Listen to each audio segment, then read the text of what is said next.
When we think of time, we often imagine years, decades, or perhaps centuries. Yet these are only the smallest ripples on the surface of something much deeper. The history of Earth is not measured in generations or civilizations, but in billions of years, a scale so vast that it stretches far beyond the reach of imagination. To speak of 4.5 billion years is to whisper about eternity itself, an expanse of time so immense that even the oldest mountains are newcomers, and the oldest rivers have only just begun to carve their paths. As we begin this quiet journey through the ages, let the mind soften and drift backward, farther and farther, until memory fades into the silence before memory began, before the first trees, before the first oceans, before the first hint of blue in the sky. There was only a young universe, wide, dark, and full of potential. The atoms that would one day form your body, the soil, and the air you breathe, were then part of ancient stars burning brightly in the void. Those stars lived long lives, fusing simple elements into more complex ones, and when their time ended, they scattered their matter in vast cosmic storms. The carbon in our cells, the calcium in our bones, the iron in our blood, all were born in those dying stars. We are, in the most literal and gentle sense, made of stardust. Over immense stretches of cosmic time, these elements drifted through the galaxy, cooling, combining, and reforming. Slowly, gravity began to gather them again, pulling clouds of gas and dust toward one another. From this swirling material, the seeds of our solar system were born. It is humbling to imagine that long before the Earth took shape, the entire history of our planet was already encoded in these drifting particles, waiting for the right balance of chance and physics to bring them together. Our solar system began as a glowing nebula, a wide and gentle spiral of dust illuminated by the first light of the young sun at its center. Around that light, the remnants of ancient stars continued to spin, colliding and joining, grain by grain, stone by stone. This slow choreography, measured not in moments but in millions of years, is how planets are born. And somewhere in that vast, circular dance, a small, molten sphere began to form. Earth. It did not yet resemble the world we know. In those first ages, it was a realm of fire and chaos. Asteroids still rained down from the heavens, striking the young planet with such force that oceans of rock melted anew with every impact. The air was thick with steam, methane, and volcanic gases, forming a dense, dark atmosphere that would have hidden the sun from view. There were no oceans, no continents, no life, only the restless energy of a planet finding its shape. But beneath that chaos was a kind of quiet order. Gravity continued to draw the heavier elements, iron and nickel, toward the center, forming a molten core that would one day give rise to Earth's magnetic field. Around that center, lighter materials began to cool and harden into a crust. The surface remained unstable, cracking and shifting as heat from the interior struggled to escape. Even so, the first foundation of a solid world had begun. In this early landscape, time flowed differently. Days were shorter then, lasting only about 6 hours, for Earth spun more quickly on its axis. The moon had not yet been born, and tides were unknown. Lightning flashed through dense clouds, striking molten rock and vaporized metal. Volcanoes rose and fell in endless cycles, releasing new gases into the sky, shaping what would become the planet's first atmosphere. It was a world still in its infancy, wild, radiant, and impossibly young. And yet, even amid such turbulence, something remarkable was already underway. Through each eruption, each impact, and each cooling phase, the building blocks of stability were forming. Minerals began to crystallize. Time evaporated and fell again in a relentless cycle that lasted millions of years. With every storm, the surface cooled a little more. The crust thickened, If you could have stood on the young Earth, though no life yet existed to do so, you would have seen a horizon glowing red and gold, with rivers of lava winding through vaporous clouds. The air would have shimmered with heat, and the sun, faintly visible through the haze, would have appeared dim and distant. The surface would have smelled of sulfur and smoke, the very breath of the planet exhaling as it came to life. It was a world in motion, a world in the process of becoming. As millions of years passed, the violence began to calm. Its surface, still restless, began to fold and fracture under the immense forces within. In time, these movements would create the first mountain ranges and basins. Slowly, water condensed and collected in low places, forming the first shallow seas.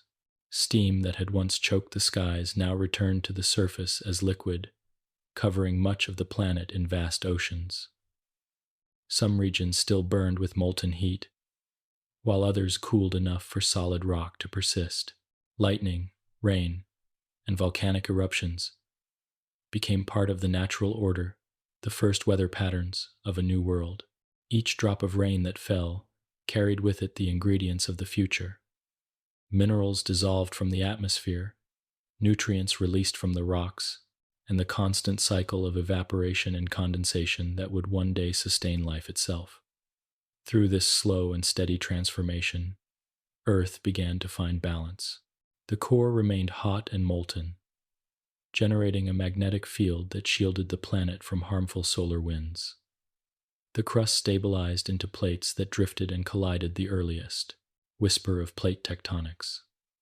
Above it all, the atmosphere began to shift, gradually thinning and clearing. The once red sky softened to a pale, muted glow. Time, which had always been vast, now unfolded with a patient rhythm. Each century, each million-year span, carried Earth closer to the world we would recognize. Yet still, it was not ready for life. The seas were rich in chemicals but lacked the complexity of cells. The land was barren, its surface reshaped by constant volcanic activity. And still, the planet turned a silent, glowing sphere suspended in the emptiness of space. The story of Earth is the story of transformation through patience. Every mountain, every ocean, every grain of sand has been shaped by processes too slow for the human eye to see. The crust cools, the seas rise, the atmosphere shifts, and through it all, time moves quietly forward.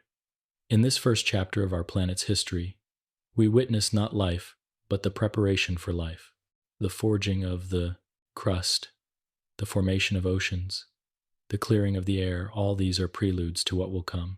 The young Earth, though violent and unrecognizable, carries within it all the conditions that will one day allow living forms to emerge. As we rest in this moment of deep geological time, it is peaceful to remember that everything we see today, the continents, the oceans, the air we breathe, are the result of countless ages of balance and change. The Earth has always been alive in its own way, breathing heat from its core, exhaling gases into the air, and moving quietly beneath our feet. In the next chapter, we will drift further into this early age, when the moon arrives to join its companion, and when the first oceans shimmer under a sky beginning to turn blue.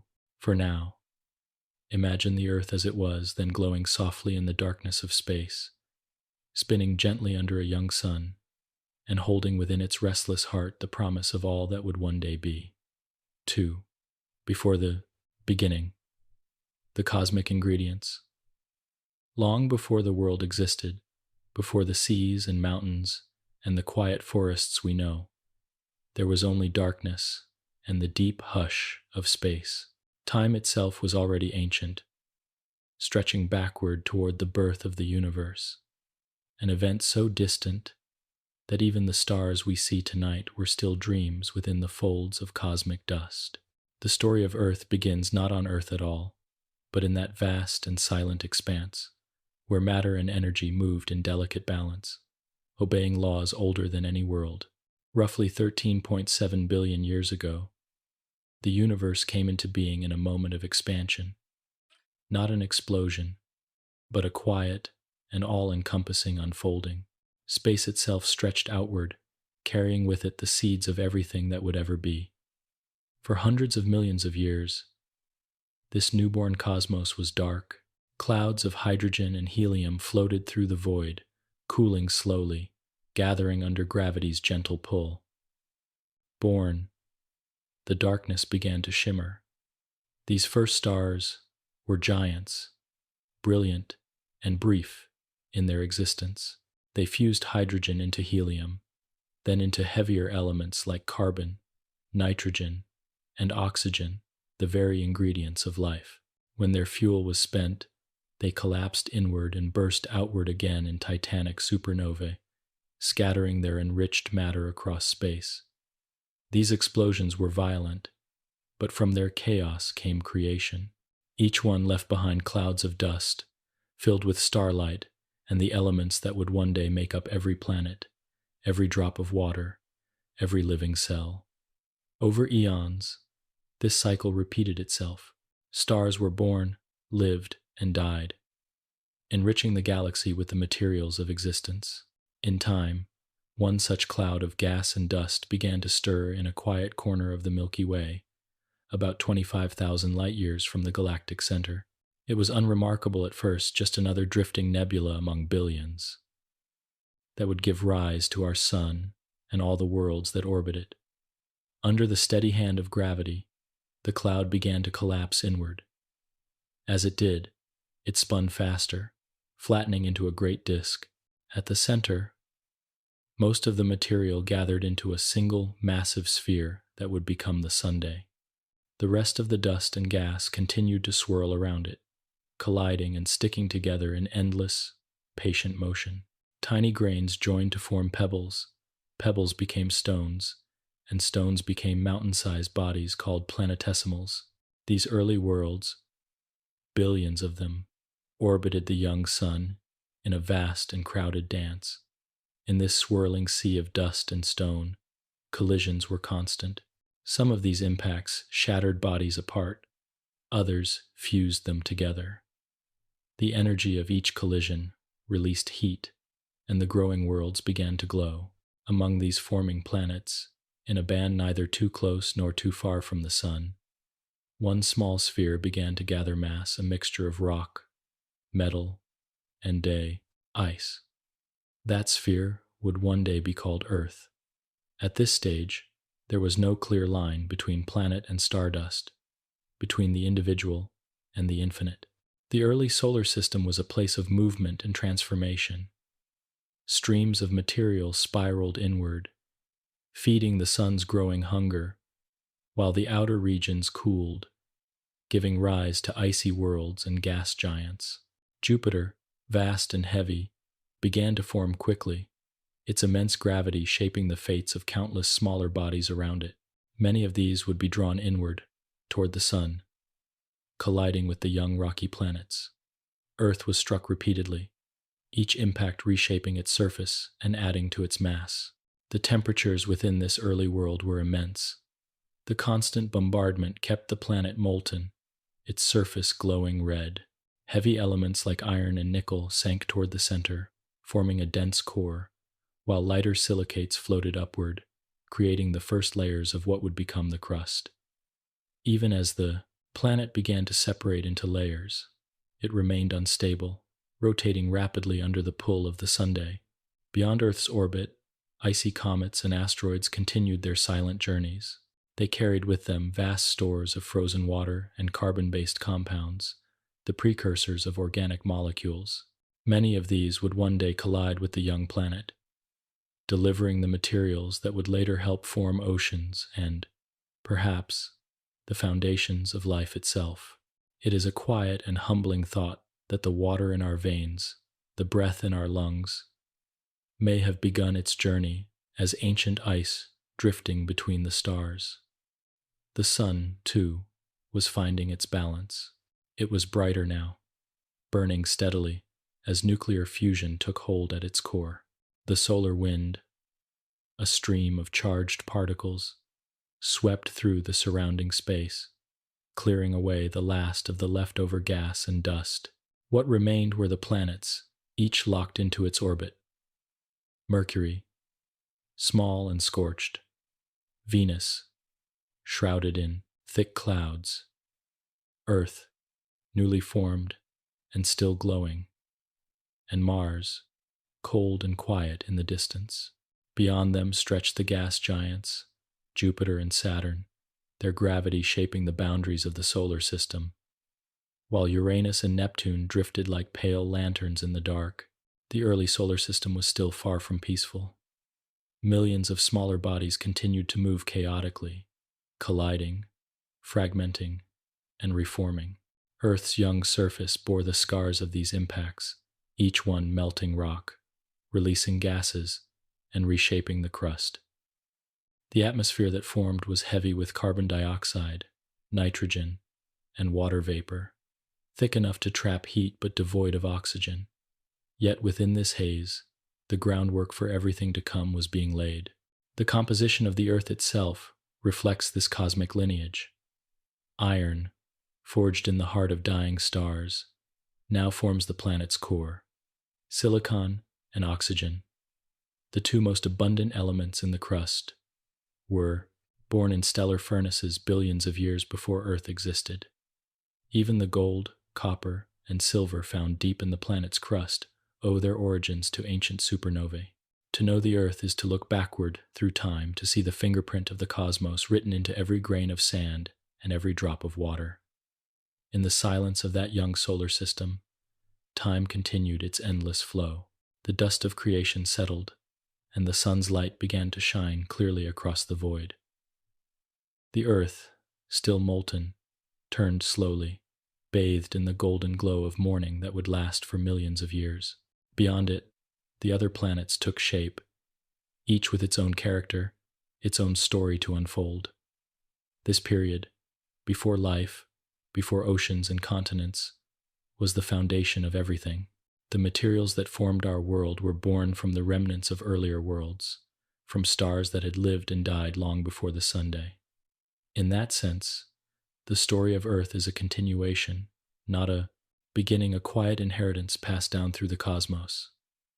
Every mountain, every ocean, every living being is built from matter that has traveled across space and time to arrive here.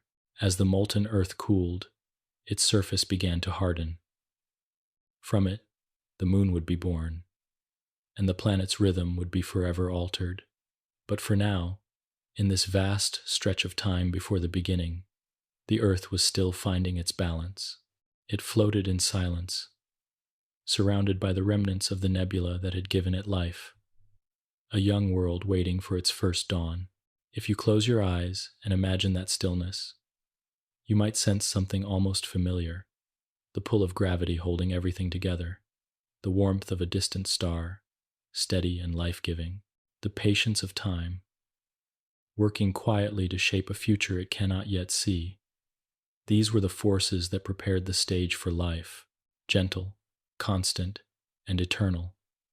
And in their slow harmony, the long story of home was only just beginning. 3. The birth of the solar system. The scene now drifts to a time about 4.5 billion years ago, when the sun, still young and restless, burned with a fiercer glow than it does today. Around it stretched a vast, swirling disk of gas and dust, the remnants of an ancient nebula that had collapsed under gravity's patient hand. Within this slowly turning cloud, order began to emerge from chaos. The great furnace at the center blazed steadily, and all around it, matter gathered into clumps, each one a fragment of what would one day become a planet, a moon, or a wandering asteroid. The heart of this newborn solar system pulsed with light and heat. Closer to the sun, the temperature was too high for water or ice to survive. Only metals and rock could condense there, and so the inner planets, Mercury, Venus, Earth, and Mars, began to form from these denser materials. Farther out, beyond a boundary known as the frost line, temperatures dropped enough for ice to solidify. Here, in the cold outskirts, the gas giants were born, their vast bulk built from frozen gases and dust that gathered with effortless gravity. Within the inner region, where the young Earth was taking shape, the airless space was filled with the quiet violence of creation. Countless rocky bodies orbited the sun, colliding again and again in a cosmic dance that was as destructive as it was creative. Each impact released heat, melting stone, and fusing fragments together. The forming Earth glowed with this energy, its surface molten and bright, a rolling sea of magma punctuated by bursts of vaporized metal and gas. The early sun, more active than it is now, unleashed powerful solar winds that swept through the system, pushing away the lighter gases and leaving behind a vacuum in which only the heavier elements could remain. This is why the inner planets are rocky worlds, while the outer ones, Jupiter, Saturn, Uranus, and Neptune, hold thick, gaseous atmospheres. It is also why the Earth, even as it cooled, would never hold the vast hydrogen shrouds of its distant siblings. But cooling was slow. The heat trapped deep within the young planet's core had nowhere to escape, and so the surface churned constantly, flowing like liquid under its own pressure. Volcanoes erupted endlessly, spilling molten rock and releasing gases that formed the planet's earliest atmosphere. It was an air thick with carbon dioxide, sulfur, ammonia, and steam, no oxygen yet, and no hint of the blue skies to come. Above this shrouded world, fragments of stone and ice continued to fall from space, their impacts lighting up the darkness with fire. These collisions were not random acts of destruction. They were part of the process by which the planet grew. Each asteroid, each wandering body that met the Earth, added its own material minerals, metals, perhaps even water locked in ice. Slowly, these contributions built up the planet we now call home. The crust thickened, the atmosphere deepened, and the rotation of the Earth slowed slightly with every passing age.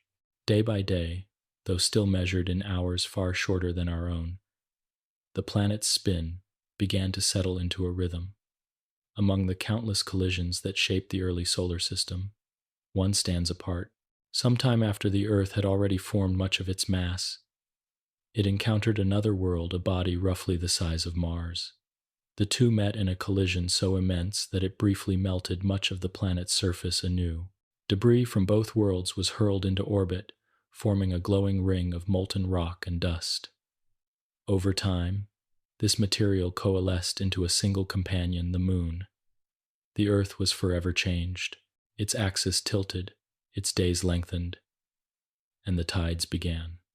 Though this monumental event belongs properly to the next part of the story, it remains one of the defining moments in the formation of the solar system, for it stabilized the rhythm of Earth's seasons and shaped the gentle cycles of night and day that we still experience. Meanwhile, farther from the sun, the outer planets grew into giants. Jupiter, the largest, gathered so much mass that its gravity became a sculptor of orbits, clearing space around it and influencing the paths of asteroids and comets for billions of years to come. Saturn followed, surrounded by a halo of icy particles that would eventually form its magnificent rings. Beyond them, Uranus and Neptune emerged from the cold and the dark, pale and serene in their distant reaches. Between the rocky inner worlds and the icy outer ones lay a wide expanse of debris, the asteroid belt, a region of countless fragments that never quite joined to form a single planet. Even as these worlds found their places, the solar system remained a place of motion and change. The sun's magnetic field pulsed outward, shaping a bubble of influence that extended far beyond the planets themselves. Comets, composed of ice and dust, drifted through the outer edges, occasionally drawn inward by the sun's gravity to trace long, luminous arcs through the inner system before retreating again into the dark. Every component, from the largest planet to the smallest grain of dust, played its part in the balance of forces that defined this new celestial family. On the young Earth, The atmosphere grew denser as volcanic eruptions continued to exhale gases from the molten interior. Steam condensed in the upper layers, forming clouds that darkened the sky. For countless years, rain fell and evaporated again upon contact with the searing surface, but gradually, as the crust cooled, water began to collect in shallow basins. The first true oceans were forming, though they were still hot and restless, their waves crashing against coasts of bare rock. These oceans would one day cradle the origins of life, but for now, they existed only as the planet's first attempt at calm. The surface of the Earth, though solidifying, was far from still. The crust was thin and fragile, easily broken by the immense pressures within. Entire regions rose and fell, forming the earliest mountains and plains. Deep cracks allowed molten rock to surge upward, renewing the landscape again and again. Each eruption released more gases into the air, thickening the atmosphere and creating new minerals upon cooling. These cycles of destruction and renewal would continue for billions of years, shaping the continents and oceans again and again.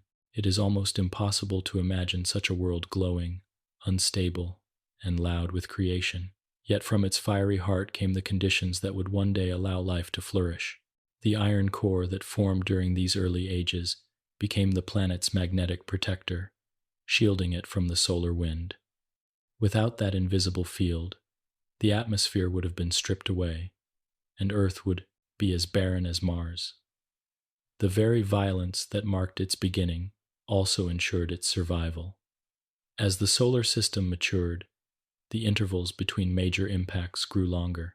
The remaining debris either merged into the planets or was flung outward into distant orbits. The sun's light reached the surface of the Earth more clearly now, glinting off the newly formed seas. Though the atmosphere was still toxic to life as we know it, it was a beginning, a fragile balance between fire, air, and water. In the quiet that followed, the solar system entered a long age of stability. The planets settled into their orbits, circling the sun in a steady, silent harmony. The violent collisions of youth gave way to a calmer rhythm, one that would endure for billions of years. Earth, with its single bright moon and its shimmering seas, turned slowly under the light of a young star, ready to begin the next chapter in its story.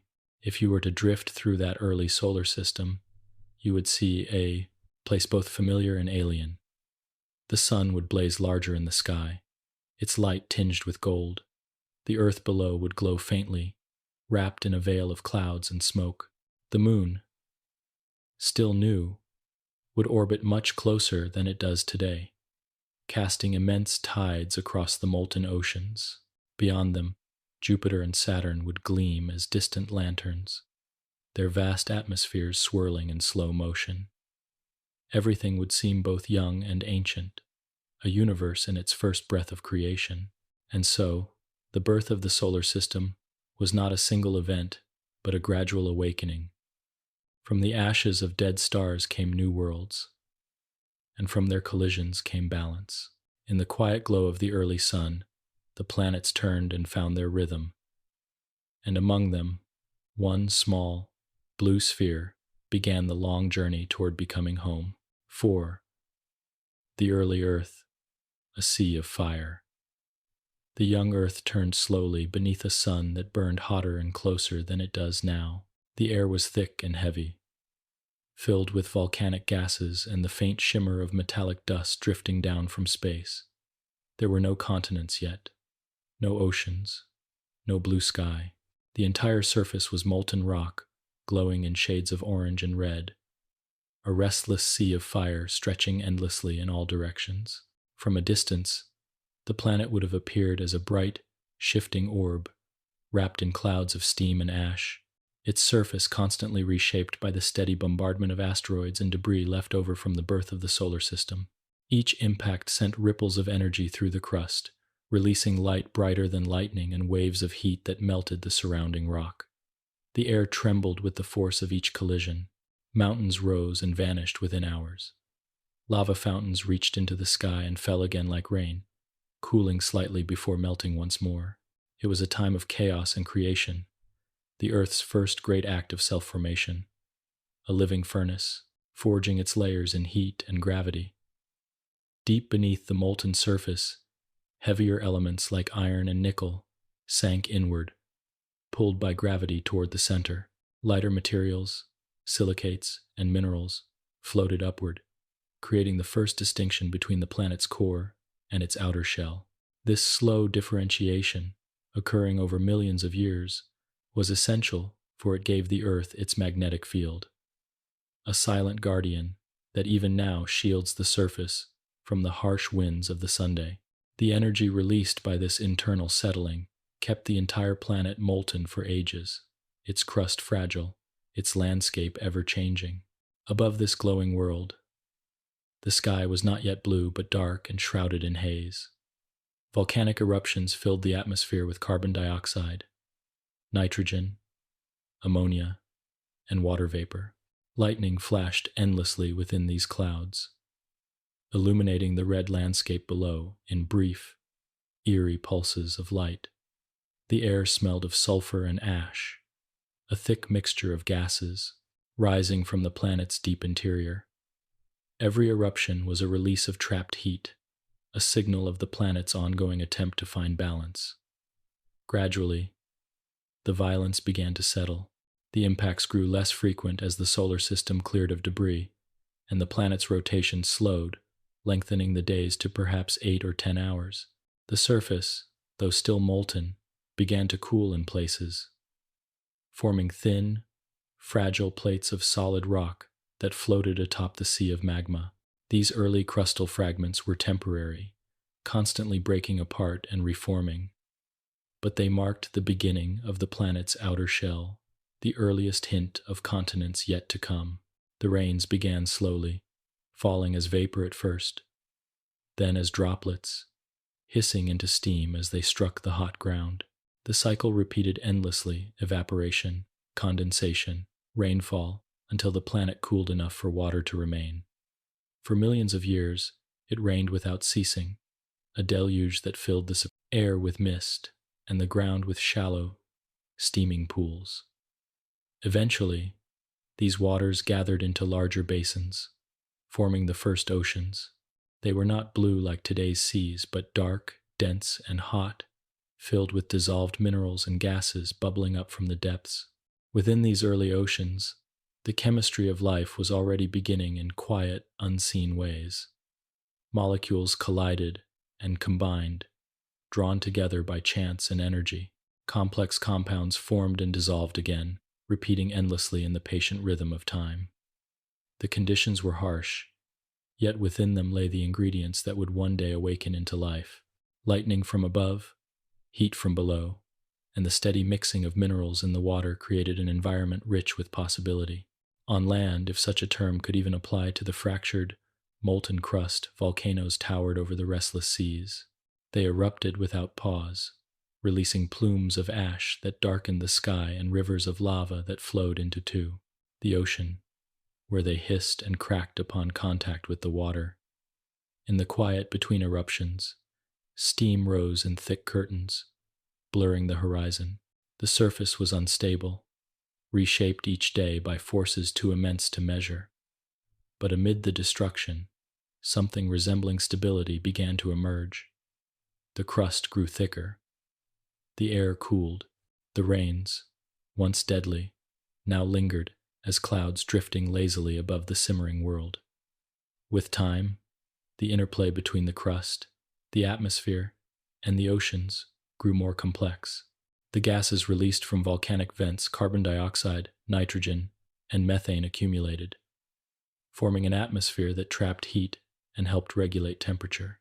This early greenhouse effect kept the young Earth from freezing despite the sun's weaker output in those days. The air was toxic to anything that might breathe it now, yet it was perfectly suited to the world that existed then. If one could have stood upon that surface and looked toward the horizon, the view would have been both terrifying and beautiful. Mountains of glowing rock rose from the mist, their peaks shrouded in steam. Rivers of lava wound their way into dark, mineral-rich seas that reflected the fiery sky. The air shimmered with heat, carrying the sound of distant thunder and the deep rumble of the planet's internal movements. There was no sound of life, only the endless heartbeat of the Earth itself, pulsing through stone and fire. As the crust continued to cool, fragments began to move slowly over the surface. These drifting plates collided and merged, forming the earliest continental masses. Beneath them, convection currents in the molten mantle stirred continuously, driving the slow but constant motion that would one day shape the continents and oceans. Each movement of rock released energy, bending and fracturing the crust, creating mountains and valleys. The planet was alive in its own way, restless, dynamic, and ever-changing. The newly formed oceans began to play their part as well.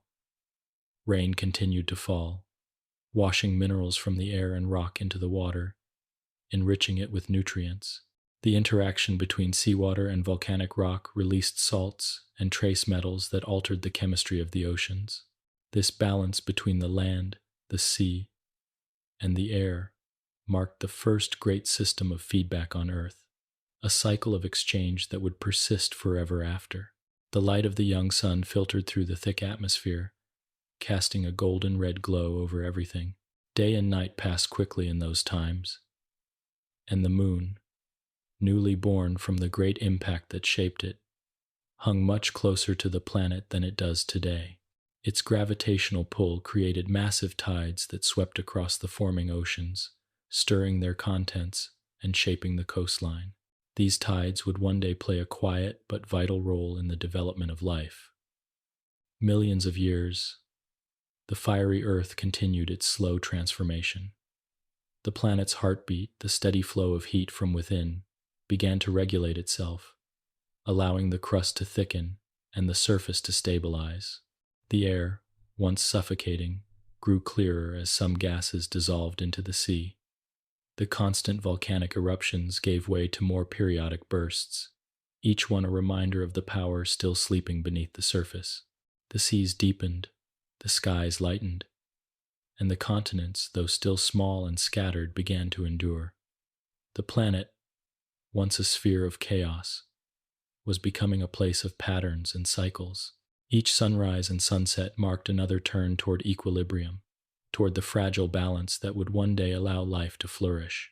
In the stillness of deep time, it is easy to forget that every calm we now experience was once born of unimaginable turbulence.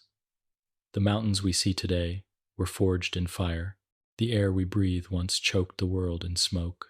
The oceans that cradle life once boiled beneath storms of molten rock. And yet, through all of this, the planet endured. It cooled, it stabilized, and it began to prepare itself for what was to come. The early Earth, though violent and raw, carried within it the seeds of gentleness. Its molten core, its volcanic breath, and its endless rain all worked together to craft a world that could someday harbor life. From that sea of fire emerged a planet capable of balance, resilience, and beauty, a world ready, at last, for the long and quiet unfolding of life. 5. The moon's creation, a companion for balance. In the early ages of the solar system, the young Earth was still restless, turning upon its axis with fierce speed beneath a red and hazy sky. Its surface glowed with heat, its ocean still shallow and unsteady, and its crust thin enough to bend beneath the pulse of molten stone. Around it, space was filled with the remnants of creation, fragments of rock and metal left over, from the same swirling disk that had given birth to the planets. These wandering bodies drifted through the void, colliding and scattering, shaping the early planets in violent, unseen exchanges of energy. It was an age of impacts, and though many were small, one would change the destiny of Earth forever. Sometime around 4.5 billion years ago, a planet-sized body roughly as large as Mars crossed Earth's path. This world, known today as Theia, shared a similar orbit around the Sunday. For millions of years, the two planets circled one another, gravitationally bound, yet separate, their paths stable but delicate. Eventually, the balance faltered, Drawn together by the quiet pull of gravity, the two worlds met in a slow, inevitable collision. It was not a single instant of impact, but a drawn-out merging, a cosmic embrace that reshaped both worlds in an act of unimaginable violence and beauty. When Theia struck, the energy released was beyond comprehension. The impact melted the outer layers of both planets, sending molten rock and vaporized metal flying into space. The surface of Earth rippled like liquid. Mountains and seas of magma rose and fell within moments. The blow was so great that it tilted the planet's axis, giving it the angle that still defines the rhythm of its seasons. It also slowed Earth's rapid spin, lengthening its day. Theia itself was absorbed into the Earth's interior, its dense core merging with Earth's own, adding mass and stability to the young planet. But not all of Theia vanished. Part of it remained suspended in orbit, forming a glowing ring of molten debris that circled the Earth like a halo. Over time, this debris began to coalesce. The smaller fragments collided and merged, their motion guided by the Earth's gravity. At first, it was much closer to Earth than it is today, appearing enormous in the sky, filling half the horizon with its glowing face. The newborn moon was itself a sphere of molten rock, slowly cooling as it orbited its parent world. From space, Earth and Moon would have appeared as twin embers in the dark, their surfaces still glowing faintly red, bound forever by their shared creation. The presence of the moon transformed Earth in quiet, enduring ways. Its gravity tugged at the molten surface and the growing oceans, creating tides that rolled back and forth across the young planet. These early tides were immense, far greater than those we see now, sweeping water hundreds of kilometers inland and then drawing it back again. The rhythm they imposed began to shape not only the movement of the seas, but the behavior of the crust and atmosphere as well. The planet was no longer alone. It had found a companion that would stabilize its motion and govern its cycles for billions of years to come. As the centuries of deep time passed, the moon drifted gradually farther from Earth, a slow migration that continues even now. Each year, it moves a few centimeters away, its influence on the tides weakening slightly, but its balance on the planet's axis remaining constant. Without the moon's presence, Earth's tilt would wander chaotically, shifting over millions of years between extremes that could make the planet alternately uninhabitable and frozen. The moon acts as a steadying hand, keeping the rhythm of the seasons consistent, allowing climate and life to evolve in harmony. In those early days, the light of the moon was a gentle contrast to the harsh glare of the young Sunday. The sun's rays still burned through a sky heavy with volcanic gases, while the moon's reflected light brought a calmer glow to the night. The constant tides created by the moon stirred the newborn oceans, mixing minerals, heat, and water in ways that encouraged complex chemistry. These tides may have helped concentrate the building blocks of life along the shorelines, places where water met land in rhythmic cycles of evaporation and renewal. Every wave that rose and fell under the moon's pull carried with it the potential for creation. Meanwhile, the surface of the moon itself began to cool and harden. Lava flowed across its plains, leaving vast, dark regions known today as Maria seas of basalt frozen in time. Craters from later impacts pocked its surface, each one a silent record of the solar system's turbulent youth. Unlike Earth, which would go on to erase its scars through erosion and tectonic renewal, the moon preserved its history. Its airless surface, untouched by wind or water, became a memory of everything that had once shaped both worlds. The bond between Earth and Moon was not merely mechanical, it was rhythmic, almost musical. The same forces that pulled the tides also slowed Earth's rotation. The planet's spin gradually matched the rhythm of the Moon's orbit, until one side of the Moon became permanently turned toward Earth. Even now, we see only that familiar face, while the far side remains hidden, a reminder of the slow dance that has united the two worlds for eons. In the quiet that followed the great impact, Earth continued to cool.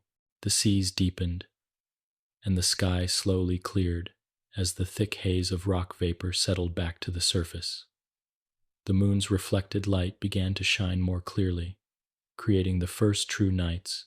Under its silvery glow, the surface of the earth shimmered with clouds and volcanic fire, the faint outlines of continents beginning to appear amid the ocean's steam. The tides still surged powerfully, carving channels along the coastlines and shaping the early landscape. In this interplay of land, water, and lunar rhythm, the stage was being set for life. The moon's influence extended beyond the tides and the seasons. It became the planet's timekeeper. The regularity of its orbit introduced a sense of order to the natural cycles of the planet. Day and night alternated with precision. Months were marked by the cutting, moon's waxing and waning light. Long before humans ever existed to watch it rise, the moon governed the world's patterns, shaping the movements of the sea and the quiet pulse of the atmosphere. Even now, its gravitational reach subtly affects the rotation of the planet and the behavior of the oceans. The moon, far larger than we see it today, would have loomed above the horizon. The earth itself, glowing with volcanic fire, would have reflected its own light back onto the moon, a soft blue-green radiance shimmering across the lunar surface. Together, they formed a binary world, a system bound by gravity and history. As millions of years passed, the moon continued its slow outward drift, and Earth grew more stable. The violent impacts that had once scarred its surface became rare. The crust thickened, the continents grew broader, and the oceans found their depth. The rhythm established by the moon's pull became gentler, more predictable.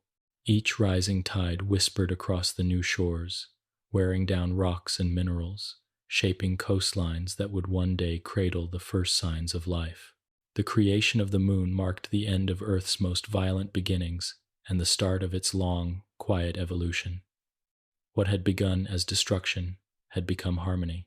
The moon, born from collision and fire, became a source of balance and calm. It steadied the planet's spin, moderated its climate, and gave it the rhythm of the tides. In every way, the moon became Earth's mirror, a reminder that even the most chaotic moments in nature can lead, through patience and time, to beauty and stability. And so, as night settled over the newborn world, the first light of the moon glowed softly across the waters. The air was still heavy and warm, the seas still restless, but something had changed. The Earth was no longer alone in its vast orbit. It had found its companion. Together, they would turn through the ages, bound forever by gravity and memory, writing their shared story across the canvas of deep time. 6. The first oceans and the chemistry of life. After the fire and fury of Earth's birth, after the glowing surface began to cool and the moon settled into its orbit, there came at last the sound of rain. It began as a slow and endless whisper, droplets condensing from thick clouds, falling upon the molten rock and turning instantly into vapor.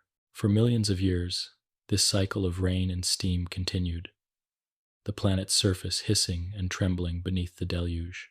Each drop carried minerals drawn from the atmosphere and traces of dissolved gases.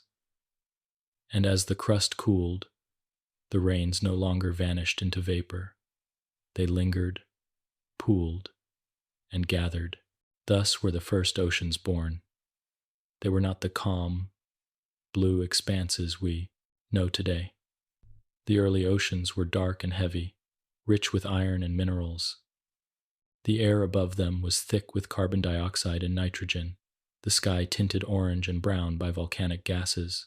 Yet despite the heat, despite the restlessness of the young world, the oceans were becoming laboratories of creation, vast cauldrons where simple elements met and joined, guided not by intent, but by the quiet persistence of chemistry. Beneath the surface, the oceans interacted constantly with the crust below.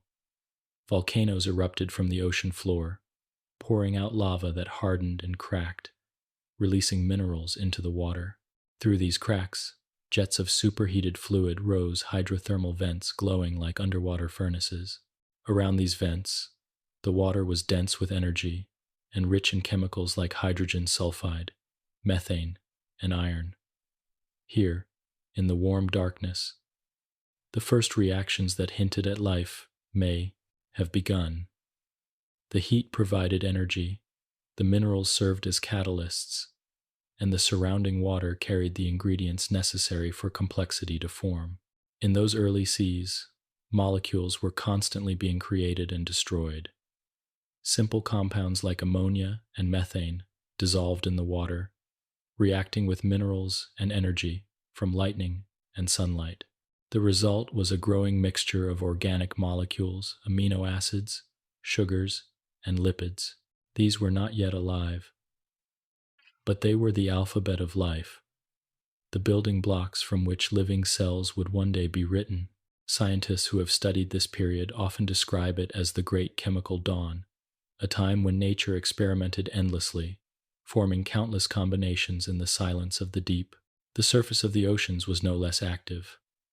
Lightning storms flashed across the horizon, their energy splitting gases in the atmosphere and driving reactions in the water below. Sunlight filtered through the haze, weak but constant, providing another source of power.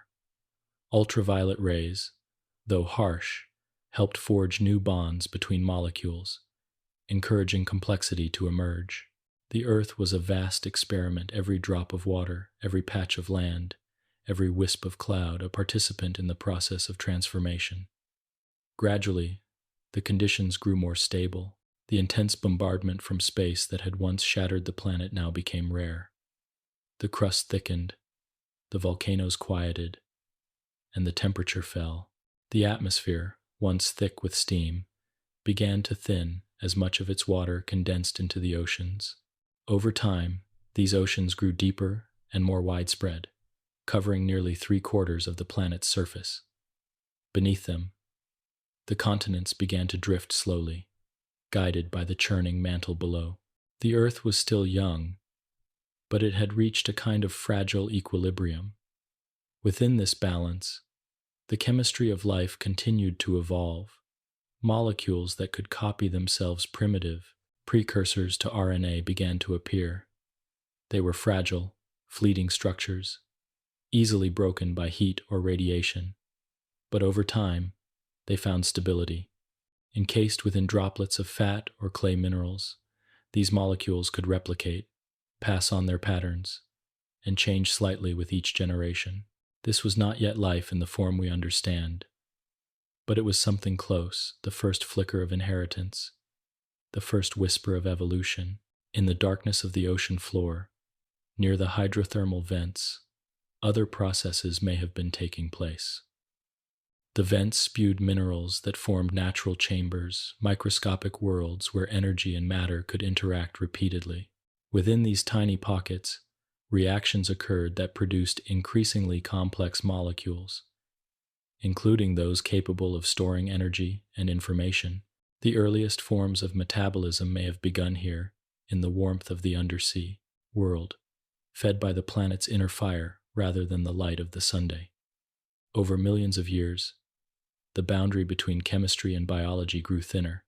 Some molecules began to fold into shapes that allowed them to perform functions, to capture energy, to catalyze reactions, to protect themselves from destruction. These were the ancestors of enzymes, the molecular workers that drive every living process today.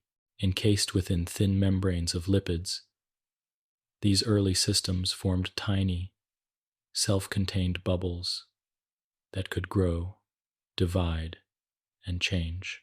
They were not yet fully alive, but they represented the bridge between the lifeless and the living. The ocean, once only a mirror to the sky, had become something more profound, a cradle for possibility. Its waves moved with a slow rhythm, carrying fragments of carbon and nitrogen across its surface. Each tide stirred the contents anew, mixing the products of countless reactions. In the shallower waters, where heat and light could reach more easily, the process accelerated. Minerals in the clay along the shoreline helped align and protect fragile molecules, allowing them to survive long enough to copy themselves again. The rhythm of wetting and drying, of evaporation and condensation, played its quiet role, driving the cycles of synthesis that would one day give rise to life. At the same time, the young sun began to shine more steadily. Its rays, though weaker than those of today, brought light to the oceans, scattering through the dense air in hues of gold and red. The planet's rotation slowed further, and the moon's pull created tides that stirred the seas in a daily pattern. The constant movement of water against rock released new minerals, creating an endless exchange between the solid earth and its liquid skin. These were the rhythms that would define the planet forever, day and night, tide and calm, heat and cold, each one contributing to the growing complexity below. As the centuries deepened into ages, the first stable molecules capable of storing information appeared. They carried within them the memory of the reactions that had shaped them, a record written in chemistry rather than words. From these molecules, life would one day build the double helix of DNA, the spiral that encodes every living thing.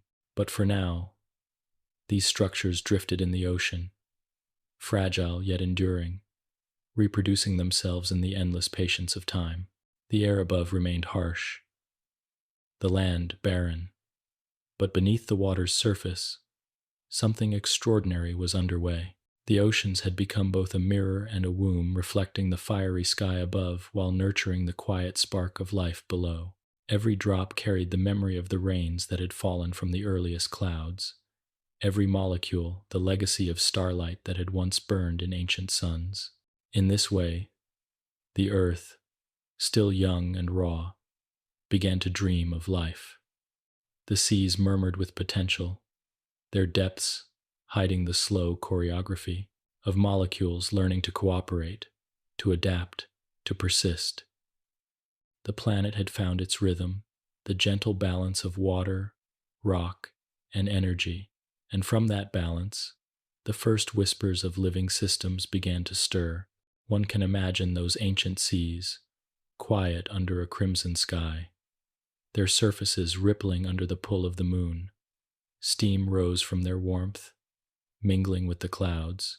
Deep below, in the darkness, chemistry was becoming biology, and the first cells were preparing to awaken. The earth, once a sphere of fire and stone, had become a world of water, and within that water, life itself was preparing to begin. 7. The dawn of the first cells. In the quiet depths of Earth's early oceans, the first whispers of life began to take shape.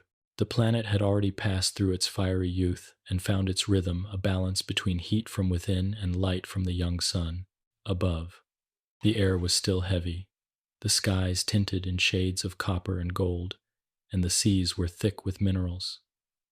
It was a world without green, without blue, without the voices of living things. Yet beneath the surface, in the stillness of warm and ancient waters, something unseen was stirring chemistry that had grown restless, searching for a way to persist. The earliest cells, the first truly living entities, emerged from this slow and quiet alchemy. They were not complex or graceful. They had no eyes, no limbs, no awareness of themselves. They were simple vessels, delicate membranes surrounding a spark of ordered molecules, tiny pockets of structure in an otherwise chaotic world. But within them, something profound occurred, the transformation of random reaction into self-sustaining life. These first cells were likely born near the warmth of hydrothermal vents, where mineral-rich water gushed from cracks in the ocean floor. The surrounding darkness was alive with energy, though not from sunlight. Instead, it came from the chemical gradients between the vent's hot fluids and the cold seawater beyond. In those gradients lay opportunity, a natural flow of energy that could be harnessed to drive reactions, to assemble molecules, and eventually, to power the first living systems. Encased within thin membranes of lipids, these early cells maintained a fragile order.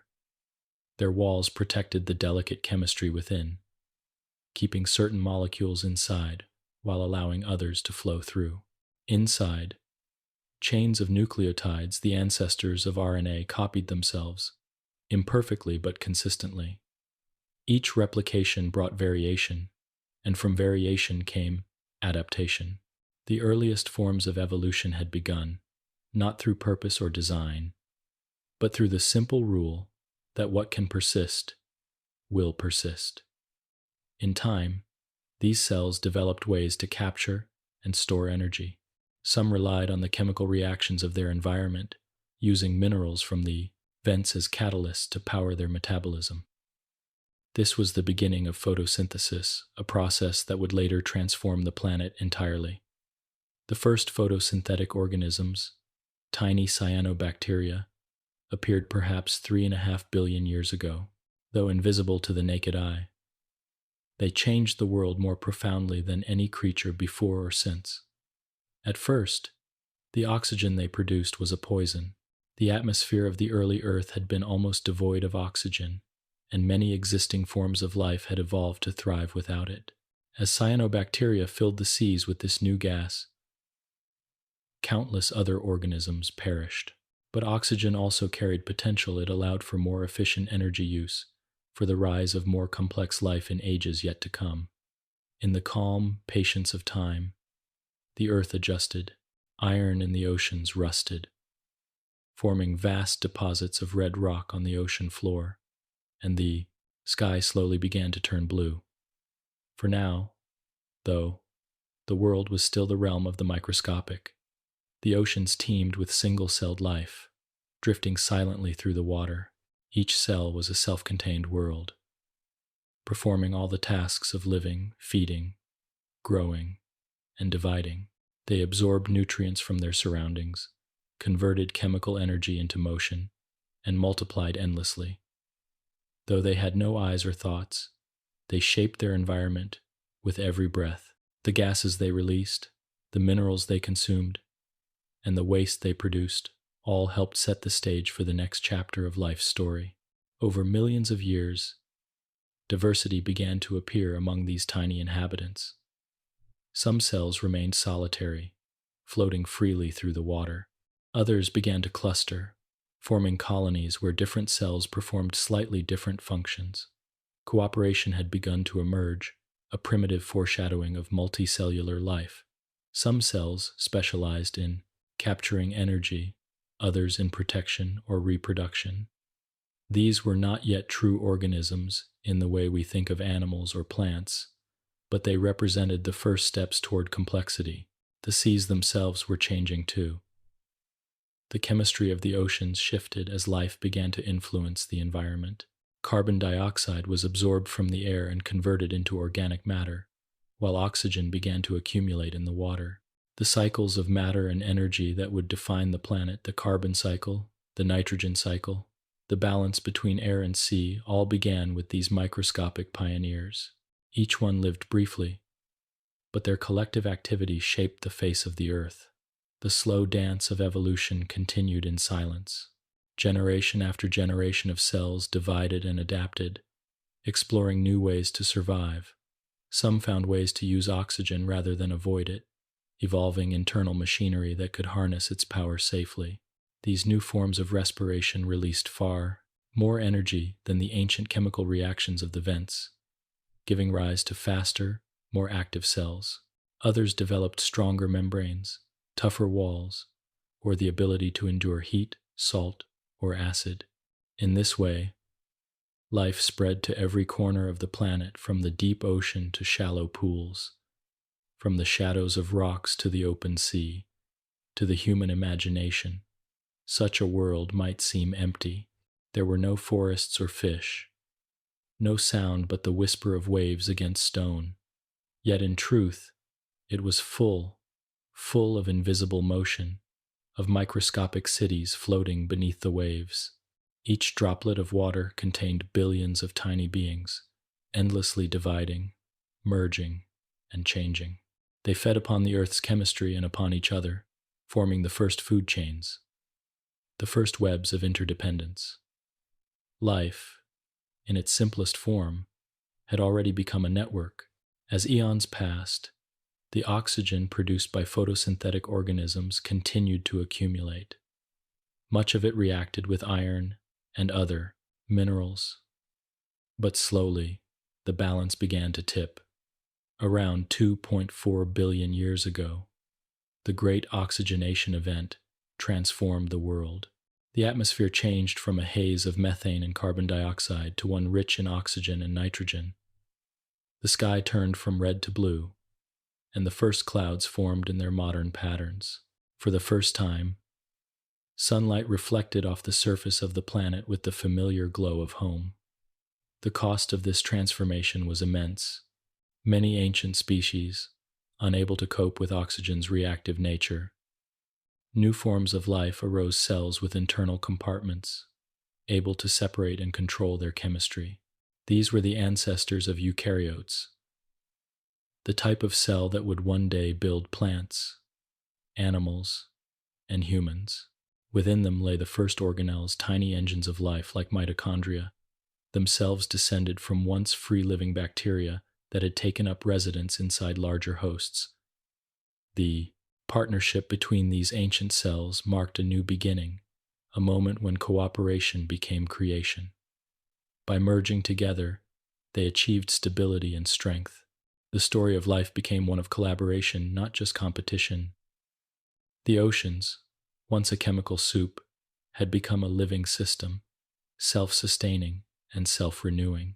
If we could drift back to those ancient seas and peer into the water, we might see only murky light and drifting particles. Yet within that murkiness, the entire future was unfolding. Every plant, every animal, every human being yet to come began here in the fragile architecture of these first cells. They were small beyond measure, but their influence was infinite.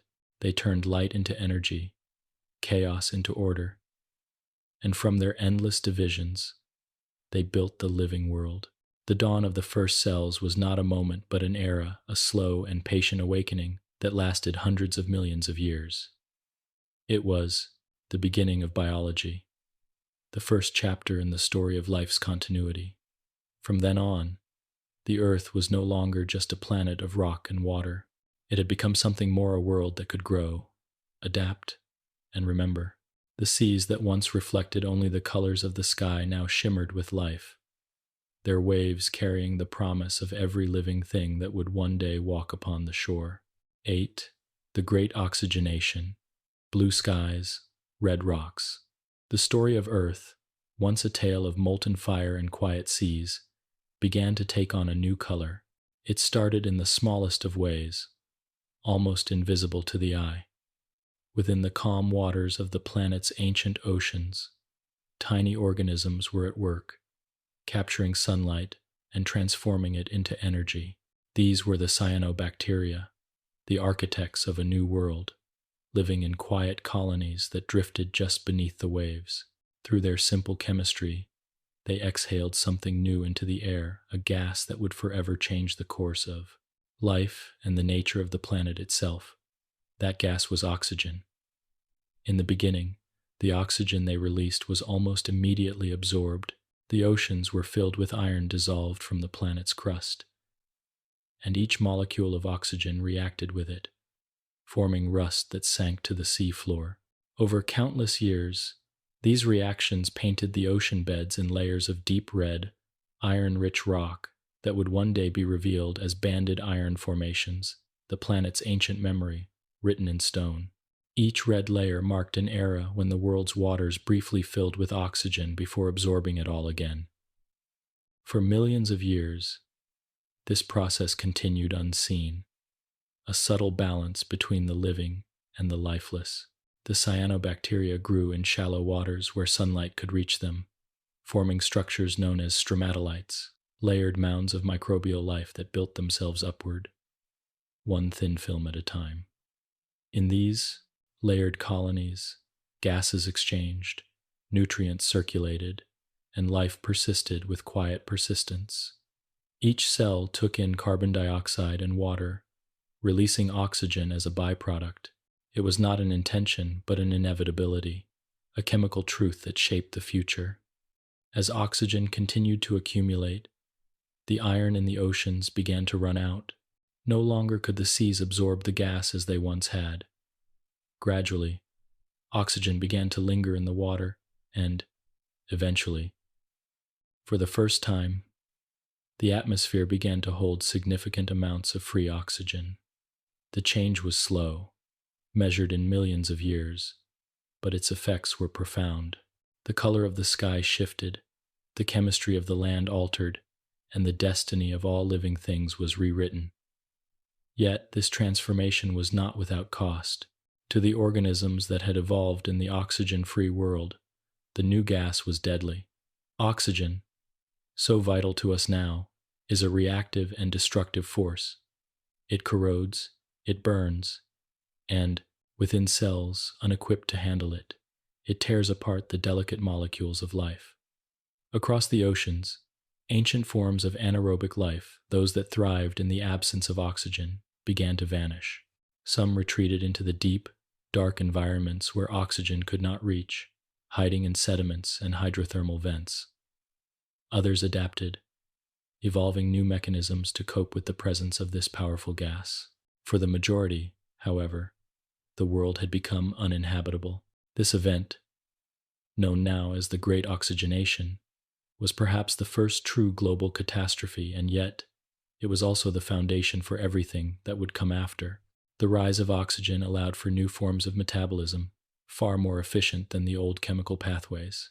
Where once life could extract only a small amount of energy from its food, now it could harness orders of magnitude more. Oxygen, though dangerous, provided power, and power made complexity possible. Over the next billion years, the Earth transformed. The oxygen in the atmosphere began to react with methane, a potent greenhouse gas that had once warmed the planet. As methane levels fell, the Earth cooled, and ice spread across the continents. This cooling may have led to one of the first great global freezes, a world locked in snow. In the cold and the dark, photosynthetic organisms continued their work, still releasing oxygen, still shaping the air above. The surface of the planet began to take on new tones. Iron-rich minerals on land oxidized, turning red and brown under the influence of the changing atmosphere.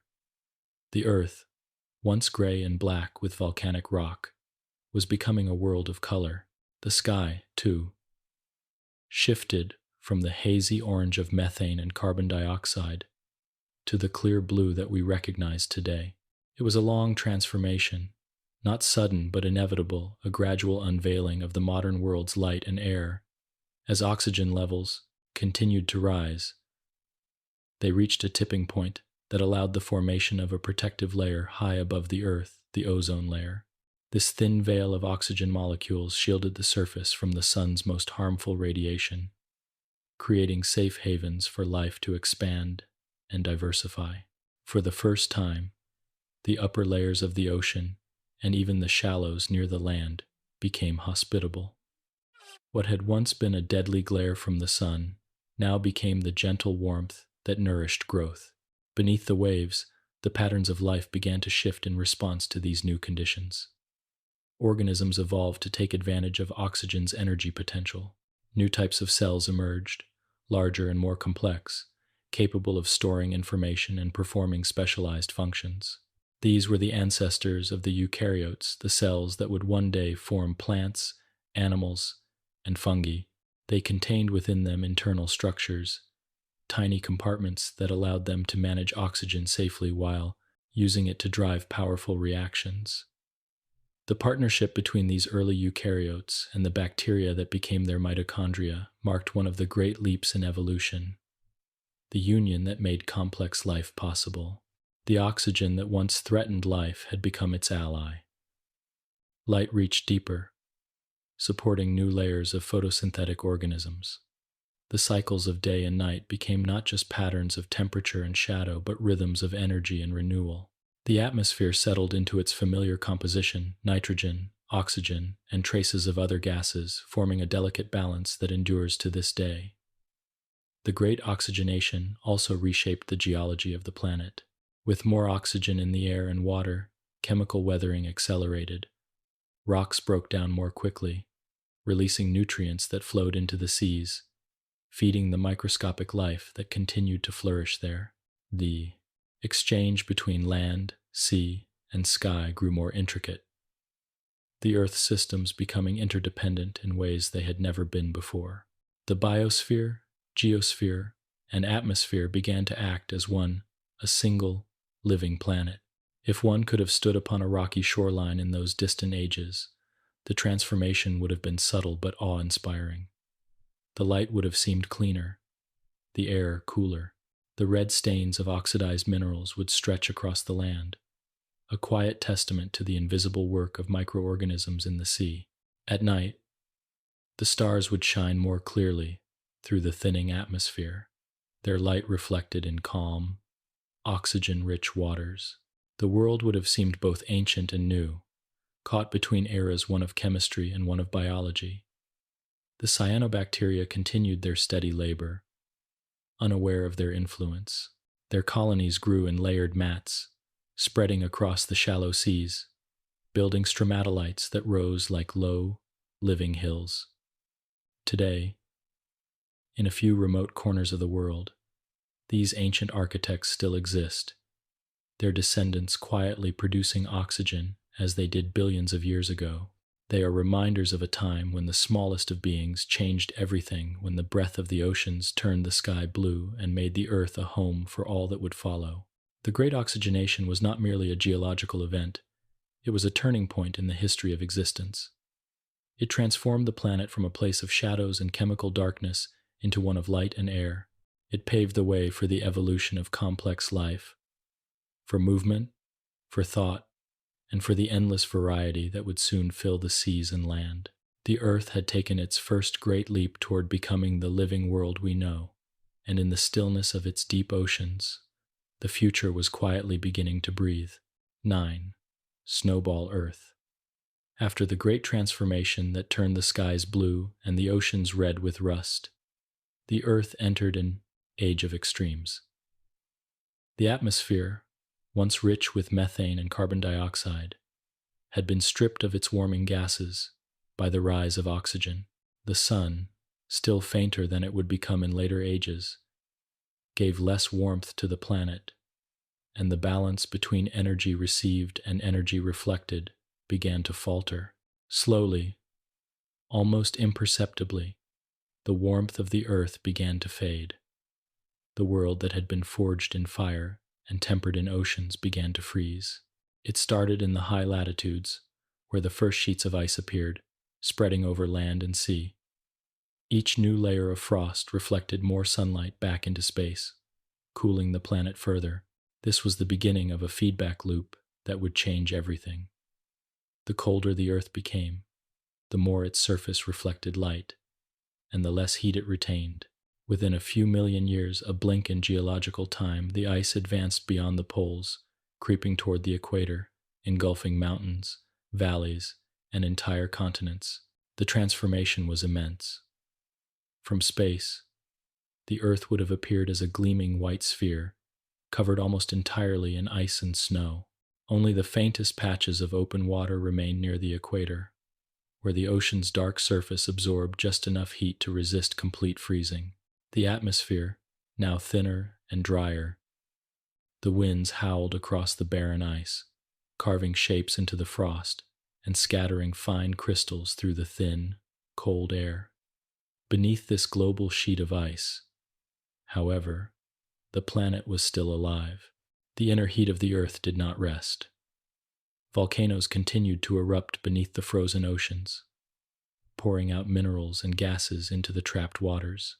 Near the ocean floor, hydrothermal vents glowed softly in the darkness, releasing warmth and nutrients. Around these vents, life endured small, resilient microbes that had learned to live without sunlight. In their chemical reactions and quiet persistence, they kept the spark of life alive through the long winter of the world. In some places, the ice may have been thin enough to allow light to filter through. Beneath those frozen ceilings, cyanobacteria and other hardy organisms continued their work, still capturing light and releasing oxygen. Though their world was constrained, they survived, waiting for the day when warmth would return. Life, once again, found ways to adapt, to hold on in the most hostile of conditions. The ice that covered the earth was not a smooth or uniform shell. It was dynamic cracking, shifting, and grinding slowly over the rocks below. Glaciers advanced and retreated, carving valleys and carrying with them the memory of their passage. The weight of the ice pressed down on the crust, forcing the land beneath the seas, while the frozen oceans expanded, locking vast amounts of water away. Sea levels dropped dramatically, exposing the seafloor in some regions and connecting continents that had once been separated. The stillness of Snowball Earth must have been profound. The world's great storms were silenced, and the rhythmic tides of the ocean were muted beneath their frozen lid. The air would have been thin and still, carrying faint traces of volcanic gas, sulfur, and carbon dioxide, released by eruptions that punctuated the silence. The light of the sun, reflected by ice, would have cast a sharp brilliance across the landscape, a brightness without warmth. Nights would have been long and cold, the stars shining with impossible clarity in skies free of haze. Yet even in such deep freeze, the planet was not static. The Earth's volcanoes continued to breathe, exhaling carbon dioxide into the atmosphere. Normally, that gas would have been absorbed by rain and rock in the carbon cycle. But with the surface locked in ice, that balance had stopped. The carbon dioxide began to build, trapping more heat with each passing millennium. Slowly, the greenhouse effect strengthened, and beneath the unbroken silence of the frozen world, a transformation was preparing to unfold. After millions of years of ice and cold, the balance began to shift once more. As volcanic gases accumulated, the planet's thin atmosphere thickened, capturing more of the sun's energy. Tiny changes added up over vast spans of time, until, at last, the cold grip of the ice began to weaken. Cracks formed in the frozen surface of the oceans. Water began to move again, dark patches spreading across the white expanse. The sun's light, now absorbed by open water, accelerated the warming. The change came slowly at first. Then all at once, ice melted across the continents, releasing enormous floods that carved new rivers and reshaped the landscape. The atmosphere filled with water vapor, amplifying the greenhouse effect even further. Global temperatures rose, and the frozen seas boiled with the energy of their sudden awakening. The great glaciers retreated, revealing the scars they had left behind: valleys, boulders, and plains shaped by their long dominion. As the ice vanished, the carbon dioxide that had built up for millions of years began to dissolve into the oceans, restoring balance to the atmosphere. Rain returned to the land, washing over the bare rocks and carrying nutrients into the sea. The chemistry of the planet shifted once more, preparing the world for a new era of biological expansion. The air grew thick with moisture, the sky darkened with clouds, and lightning once again flashed across the horizon, marking the rebirth of the water cycle. The return of warmth was both destructive and renewing. Many of the organisms that had adapted to life under ice could not survive the rapid change, but others flourished in the newly thawed oceans. The influx of nutrients from the melting glaciers created fertile conditions for photosynthetic life, and the seas bloomed with microscopic organisms. Cyanobacteria thrived, once more, producing oxygen in abundance and stabilizing the planet's atmosphere. This great freeze and thaw, a global transformation repeated perhaps more than once in Earth's deep history, left its mark not only on the landscape but on life itself. It tested the resilience of the biosphere, refining it, preparing it for the complexity that would soon follow. The organisms that survived had learned to endure extremes, to adapt to scarcity and abundance alike. In their genetic code lay the lessons of patience, resistance, and renewal. As the Earth emerged from its icy slumber, the world was transformed. The continents, freed from ice, were barren and raw, their surfaces newly carved and rich with minerals. The oceans shimmered under the warming light, teeming once again with unseen life. The air was clean, rich in oxygen, and the blue of the sky deepened to the shade we know today. The long winter was over, and the planet, reborn, was ready for the next leap in its story, the flowering of complex life that would soon fill its seas with motion and color. To imagine Snowball Earth is to glimpse both the fragility and endurance of our world. It was a time when the planet came close to silence, when almost everything froze, and yet life persisted, fragile but unbroken. The same forces that threatened to erase the biosphere also ensured its survival, setting the stage for an explosion of diversity and creativity that would define the next age. From the stillness of ice came the renewal of motion, and from the darkness of cold came the promise of light. The earth had survived its deepest sleep and awakened stronger, ready to begin again. 10. The Cambrian Awakening. The earth had slept under ice for millions of years, its oceans sealed beneath frozen shells and its continents buried under vast glaciers. Yet when the planet thawed, it did not simply return to what it had been. It awoke, transformed. The seas, freed from their icy prisons, teemed once, again with oxygen and minerals washed down from the melting land. The atmosphere cleared, sunlight reached the waters, and a new balance of chemistry emerged, one that favored change, diversity, and the great blossoming of life. The time of simplicity had ended, and the age of complexity had begun. Around 540 million years ago, the quiet, hidden life of single cells gave way to something extraordinary. The oceans, which for billions of years had hosted only microscopic drifters, began to fill with creatures of shape, motion, and purpose. This period, known now as the Cambrian Explosion, marked one of the most profound transformations in Earth's history. It was as though life, having learned patience through eons of stillness, suddenly discovered movement and form. Beneath the surface of the sea, in the shallow, sunlit waters near the coasts, soft sediments became the stage for an unfolding drama of creation. From the sand and mud rose creatures with shells, spines, and limbs, structures that had never existed before. They crept, swam, and burrowed through the seabed, exploring a world that was, in many ways, brand new. Where once there had been only drifting mats of microbes, now there were ecosystems, each filled with new relationships, predator and prey, hunter and hidden, the delicate web of life in its earliest form. Trilobites, with their segmented bodies and faceted eyes, scuttled across the ocean floor, leaving faint tracks that can still be seen in stone today. Their armor-like shells glinted in the filtered light, protection against the new dangers of a more active world. Nearby, strange worm-like creatures tunneled through the sand, stirring nutrients that fed the waters above. Some evolved bristles and fins for movement. Others grew exoskeletons for strength. The diversity of form seemed endless, each variation tested and shaped by time. The seas were no longer silent. Though no sound reached beyond the waves, motion filled every corner.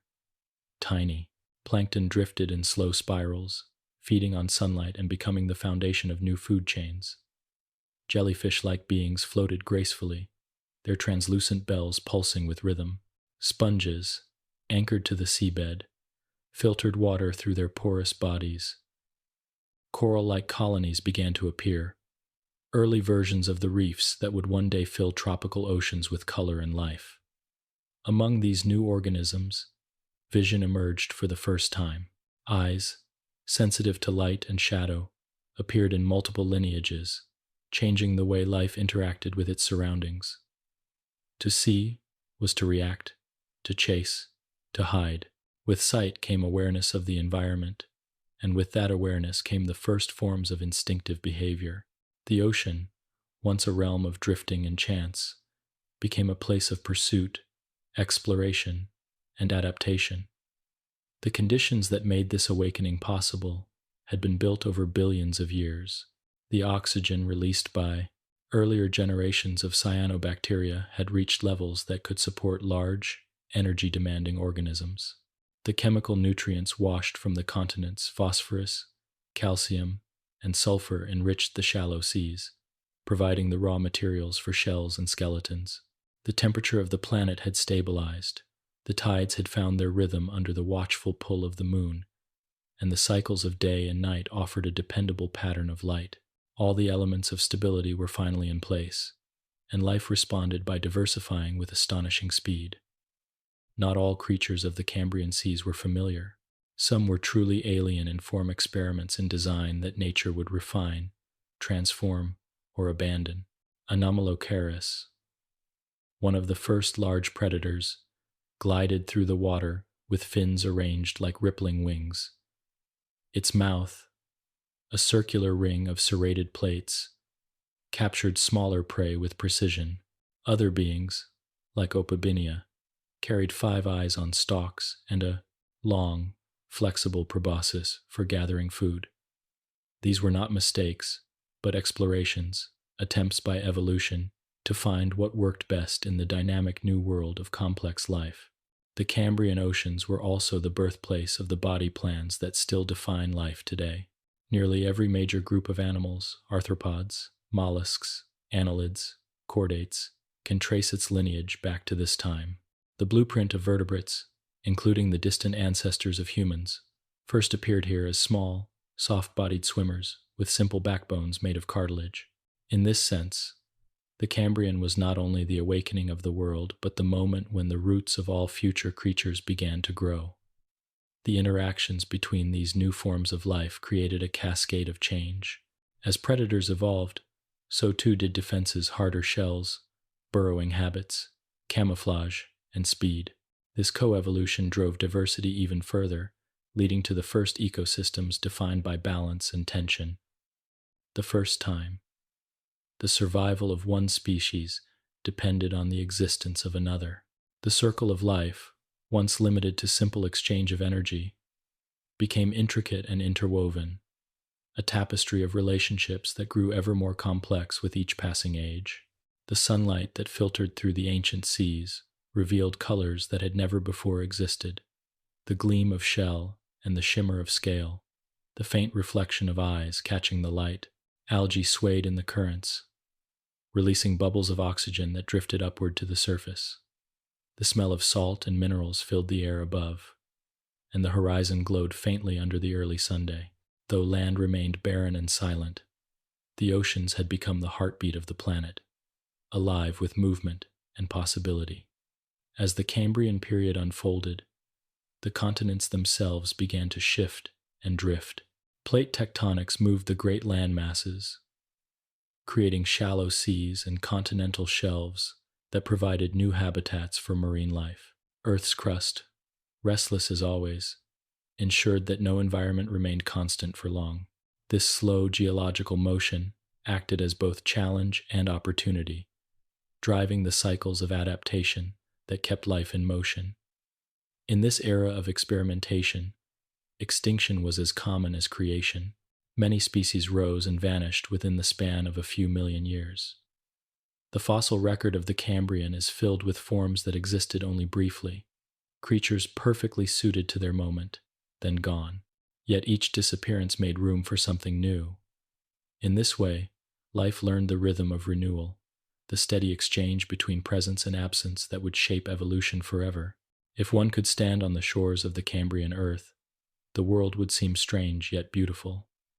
The land would be silent, no grass, no trees, only rock and sand, but the sea would pulse with vitality.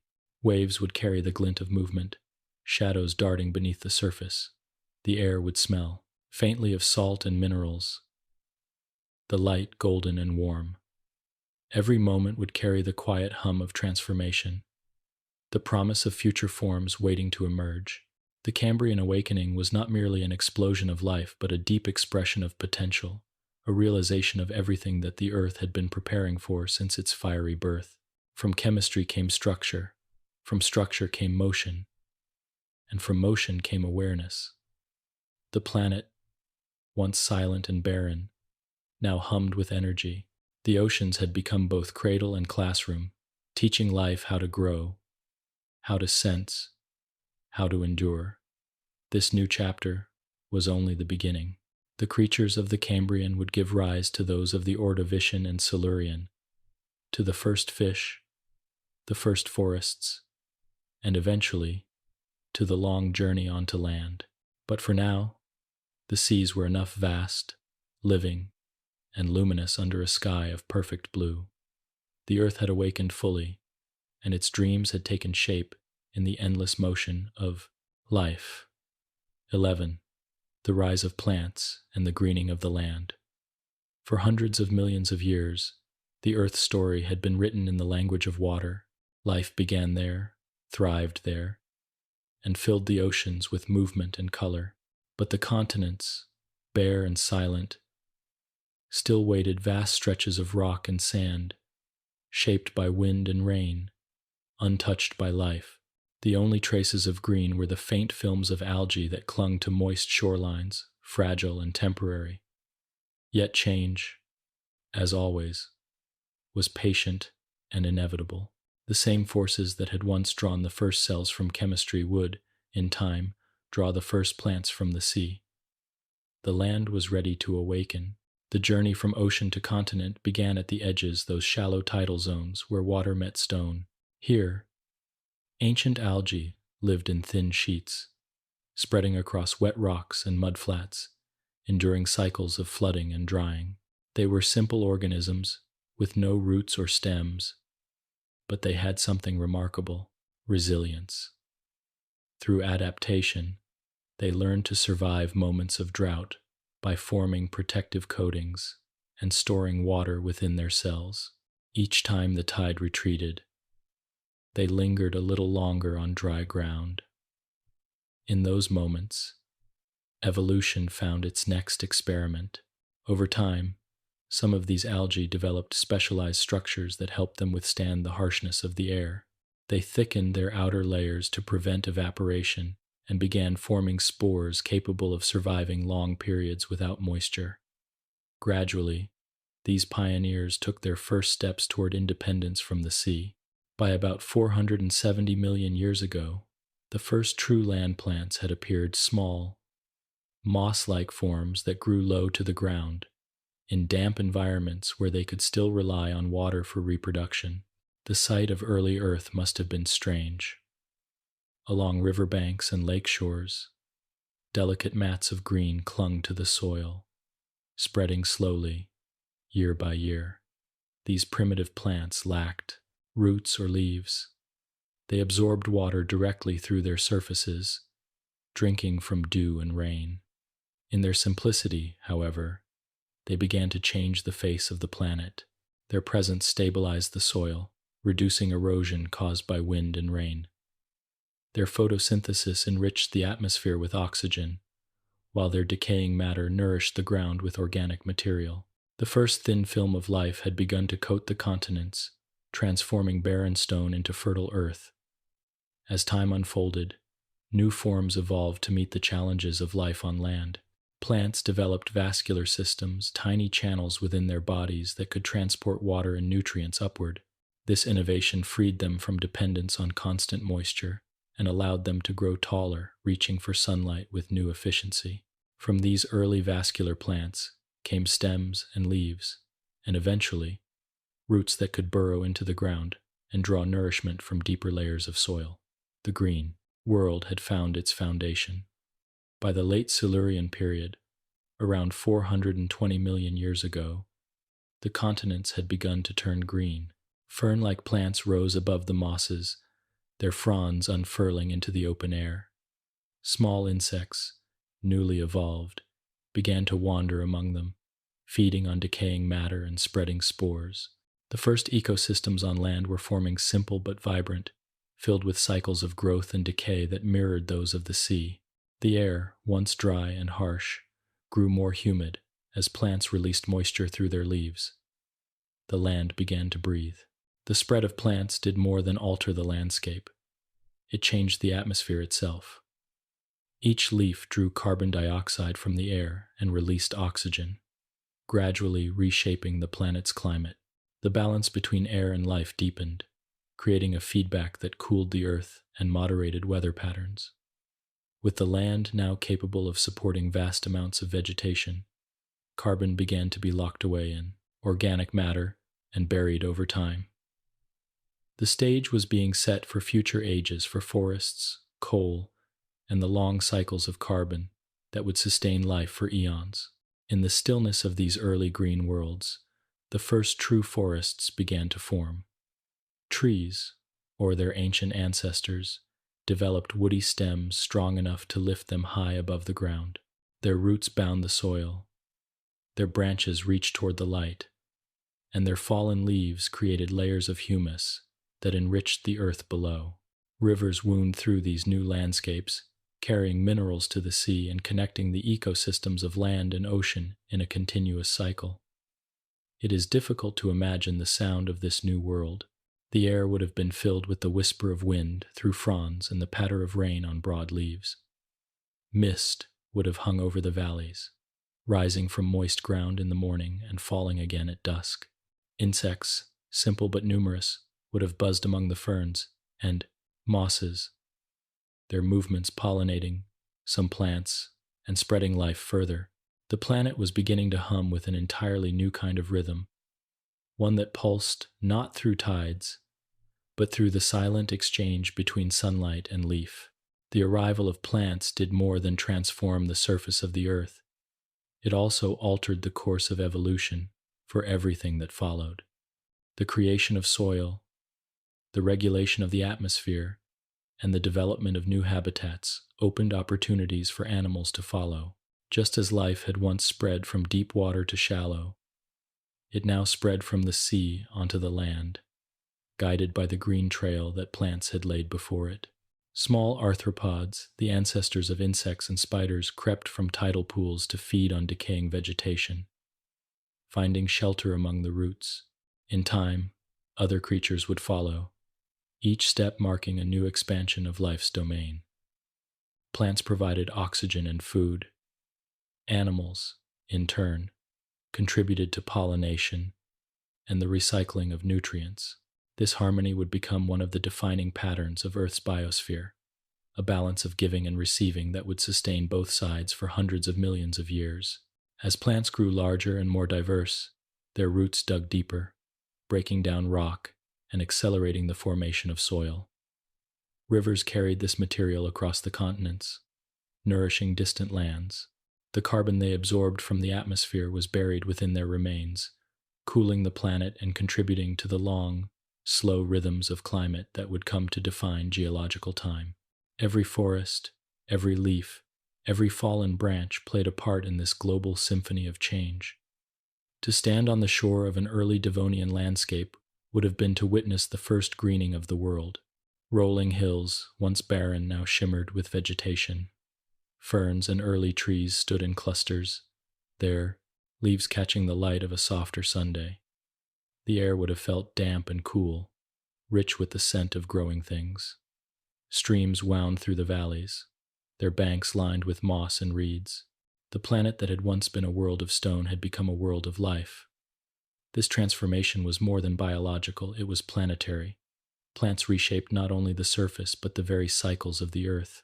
They linked the land, sea, and sky through photosynthesis and decay, creating a stable system capable of supporting complexity. In the shadow of these first forests, new forms of life evolved, each one adding to the growing chorus of existence. The greening of the continents marked a turning point as profound as any before it. The earth had learned a new language, the quiet dialogue of leaf and light, of growth and decay. It was a language that spoke not in noise but in balance, not in haste but in patience. From this foundation, life would climb higher, spreading across every continent, reaching for the sky and preparing for the next great age, the era of forests, insects, and the rising chorus of living sound. The land had awakened, and with its awakening came the promise of continuity.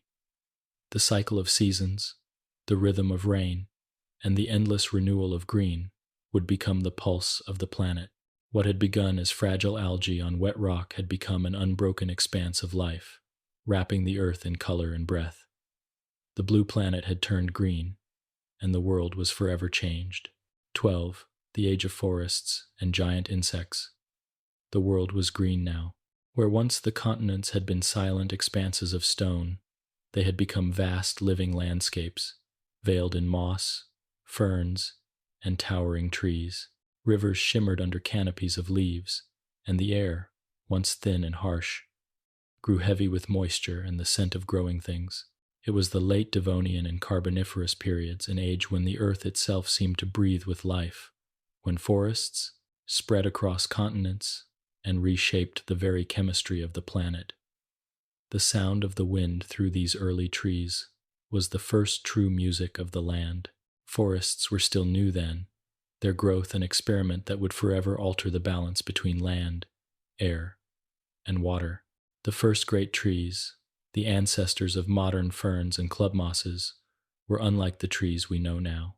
Their trunks were tall and straight, sometimes rising over 30 meters, with scaly bark and crowns of narrow leaves.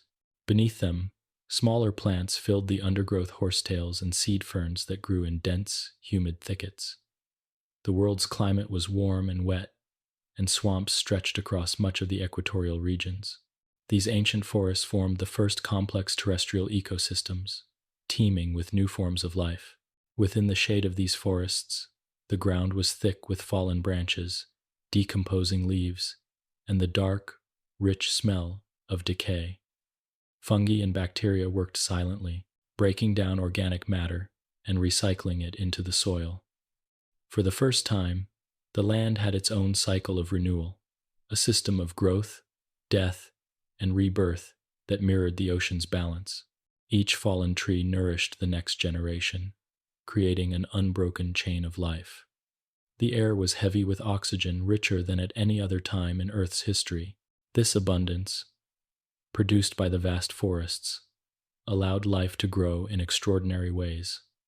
Insects, freed from the limits of thinner atmospheres, reached enormous sizes.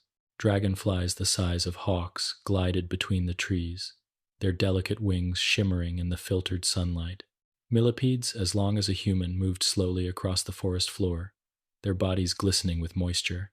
Spiders, scorpions, and other arthropods grew into giants, ruling the underworld of fallen leaves and moss.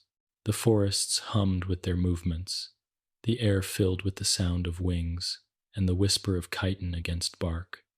The first true amphibians had begun to appear as well, descendants of fish that had ventured onto land in earlier ages. They made their homes in the swampy margins of rivers and lakes, their limbs strong enough to carry them across the muddy terrain. Their lungs, adapted from ancient air-breathing fish, drew oxygen from the thick, humid air. They hunted insects and smaller invertebrates, returning to the water to lay their eggs. Each generation grew bolder, spending more time on land, testing the boundaries of their new world. These early amphibians were the ancestors of all the vertebrates that would one day walk, crawl, and run upon the earth. It was a world of abundance, but also one of delicate balance. The forests absorbed vast amounts of carbon dioxide, cooling the planet and altering global climates. Periods of warmth gave way to cooler phases, and the first polar ice caps began to form in the distant south. Rain fell often, feeding the swamps and rivers, and the cycles of growth were relentless. Plants evolved seeds that could survive dry conditions, allowing them to spread beyond the wetlands into drier uplands. Each adaptation led to new opportunities, and life responded in kind, filling every available niche with color and motion. The landscape of the Carboniferous world would have seemed both familiar and alien to us. The air, thick and rich, would have carried a damp, earthy scent. The trees, strange and spiny, reached high into the mist, their trunks covered with creeping vines. The ground was soft and uneven, layered with decaying matter that squelched underfoot. Streams wound through the shadows, their surfaces reflecting the dappled light that filtered through the canopy. The chorus of this world was not of birds or mammals, they did not yet exist, but of insects buzzing, amphibians croaking, and the slow rustle of life in endless motion. These forests not only filled the continents with life, but they also changed the Earth's deep interior. Future. When trees died and fell into the stagnant swamps, their remains often failed to decompose completely. Covered by sediment and sealed away from oxygen, this organic matter began to form thick layers of peat. Over millions of years, heat and pressure transformed these layers into coal. The fossilized memory of forests long vanished. The energy stored by sunlight and ancient leaves became trapped within the earth, a gift and a warning from time itself. The coal beds of our modern world are the silent legacy of this age, a record of the first great forests and the cycles of growth they began. Above the canopy, the sky must have seemed immense, filled with clouds and rainbows refracted through the mist. Lightning storms passed frequently, igniting occasional fires that swept through the swamps. The seeds of pioneer plants, carried by wind and water, took root in the ashes, restoring what was lost. The balance between life and decay, between carbon and oxygen, was maintained with quiet precision. The abundance of oxygen also brought danger.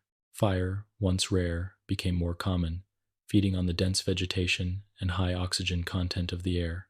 Yet even fire played its part in shaping the Earth's ecology, cycling nutrients back into the soil and driving evolution toward resilience. Plants developed thicker bark and faster reproductive cycles, adapting to survive in a world where renewal often came through burning. As the forests expanded, so too did the diversity of animals. Insects evolved new forms, wings that allowed them to travel greater distances, mouthparts specialized for feeding on different plants, and defenses against predators. Some developed camouflage to blend with the leaves, while others evolved bright colors to warn of toxins. The interplay between plants and insects became one of nature's oldest relationships, a dance of creation and survival that continues to this day. The amphibians, too, diversified. Some grew large and fearsome, with wide mouths for catching prey. Others remained small and secretive, hiding among roots and fallen logs. A few ventured farther from the water, adapting to drier environments. Within these experiments, evolution was preparing the way for something new. The first reptiles, creatures that would lay eggs on land and no longer depend on water for reproduction. They were the first truly terrestrial vertebrates, marking another quiet revolution in life's long story. By the end of the Carboniferous period, the Earth had become a living planet in every sense.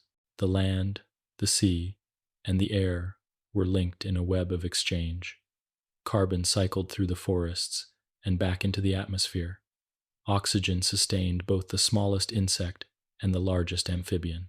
The balance, though fragile, had held long enough for life to flourish in ways unimaginable in the earlier, simpler world. To stand in those ancient forests would have been to feel the earth breathing, to sense the pulse of life in every drop of moisture, every flicker of wing. The misty air would have carried the scent of resin and decay, the whisper of wind through fern fronds. The light would have filtered in golden shafts, shifting with the movement of the trees. Every corner would have been alive, from the ground beneath the feet to the canopy above. This was the age when the land truly came alive, when forests rose from the soil and wrapped the world in green. It was a time of giants, trees that reached for the heavens, insects that ruled the air. In their growth and transformation, they prepared the earth for the next chapter, a time when the continents would merge into one, when deserts would form, and when new creatures would rise to inherit the legacy of the forests. But for now, the world was calm and full of life. The rivers flowed gently, the air was rich, and the endless forests swayed under a soft, golden light. It was a peaceful age, an age of growth and abundance, when the planet itself seemed to sigh in contentment, the green heart of Earth beating strong for the first time. 13. The age of reptiles and the breath of Pangaea. The green world that had covered the Earth with forests and vast swamps now began to change.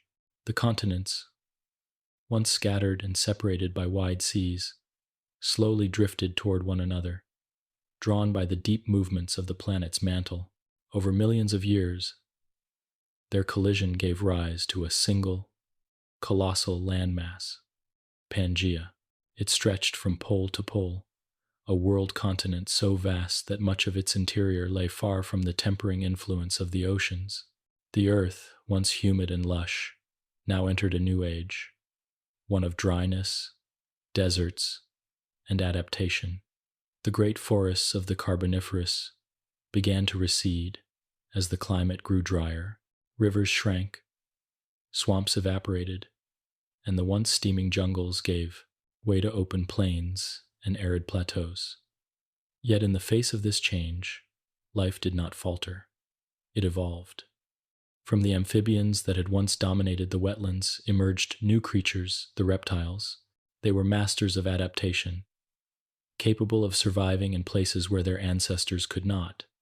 Their scaly skin conserved water.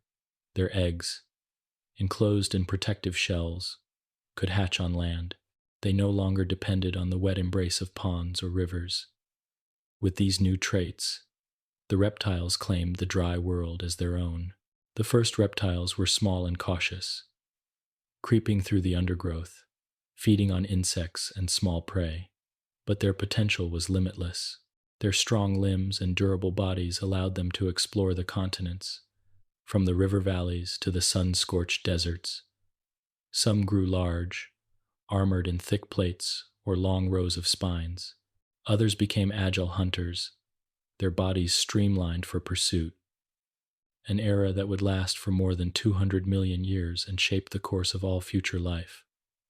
The air of Pangaea was heavy and dry. Across its interior stretched immense deserts, where dunes rolled endlessly under a red sun. The winds swept across these lands, carrying the scent of dust and stone.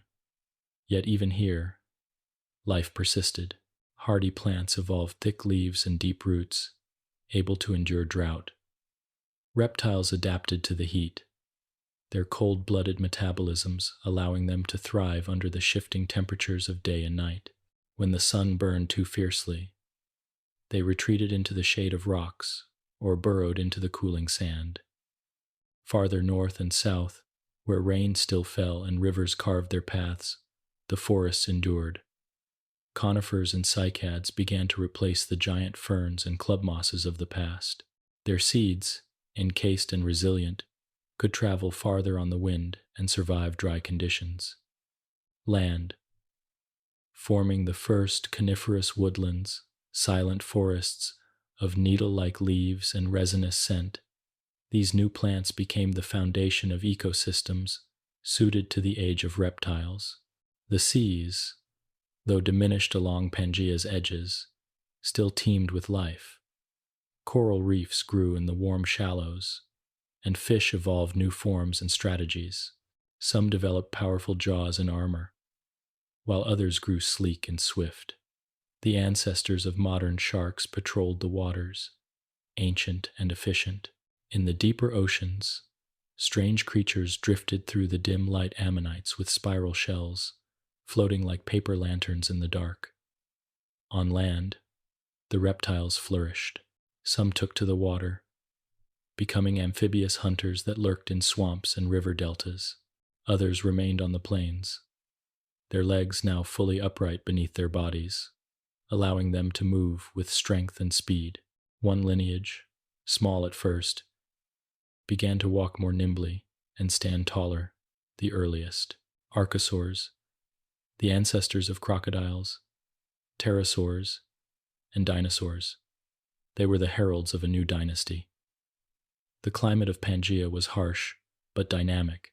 Long seasons of drought alternated with monsoons that drenched the land. Thunderstorms swept across the plains, bringing brief floods that turned deserts into temporary oases. Rivers carved vast canyons into the rock, their paths changing with each season. Life, in response, learned the art of endurance. Seeds lay dormant in the soil until the rains returned. Reptiles and amphibians entered periods of rest, waiting out the dry months in deep burrows. Every living thing had adapted to rhythm, to patience in scarcity and renewal in abundance. In the lowlands, early forests gave shelter to creatures unlike any seen before. Herbivorous reptiles, their bodies broad and slow, fed on tough leaves and low-lying shrubs. Carnivorous species, lean and swift, prowled among them, their senses keen and movements silent. For the first time, ecosystems were fully terrestrial, not bound to water, but balanced entirely upon land. Predators and prey, plants and scavengers, all formed a web of interdependence that stretched from the deserts to the coast. The world of Pangaea was both beautiful and severe. Volcanoes erupted along its edges, sending plumes of ash that settled over forests hundreds of miles away. Earthquakes rippled through its crust as the immense plates beneath shifted and groaned. The air often smelled of sulfur and pine resin, a mingling of the planet's raw power and the breath of its living surface. The reptiles, with their remarkable resilience, continued to evolve. Some began to dominate the waters, growing into massive marine forms that glided through the seas like shadows. Others took to the skies. The pterosaurs, with wings of stretched membrane, became the first vertebrates to truly master flight. They soared over the coastlines and inland plains, hunting fish and small land animals, their silhouettes cutting across the twilight horizon. Life had now claimed not only the sea and land, but the air as well. As the Permian period progressed, Pangaea's climate grew increasingly extreme. Vast deserts expanded, and seasonal storms intensified.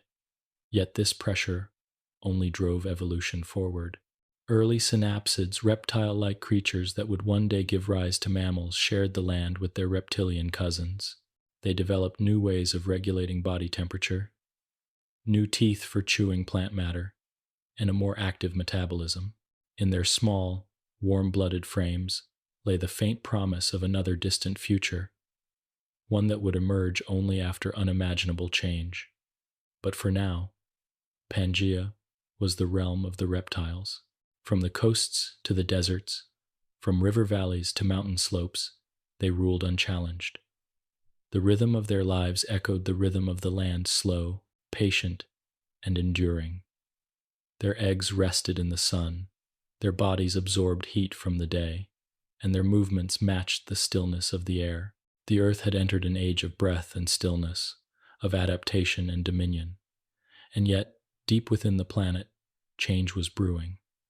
The shifting plates that had formed Pangaea were not at rest. The volcanic activity that had shaped its boundaries was building once more. Beneath the calm surface of the great supercontinent, pressure was rising, preparing for an upheaval that would one day bring an end to this age and mark the beginning of another. But for millions of years, the world remained steady, vast, dry, and filled with the slow heartbeat of reptilian life.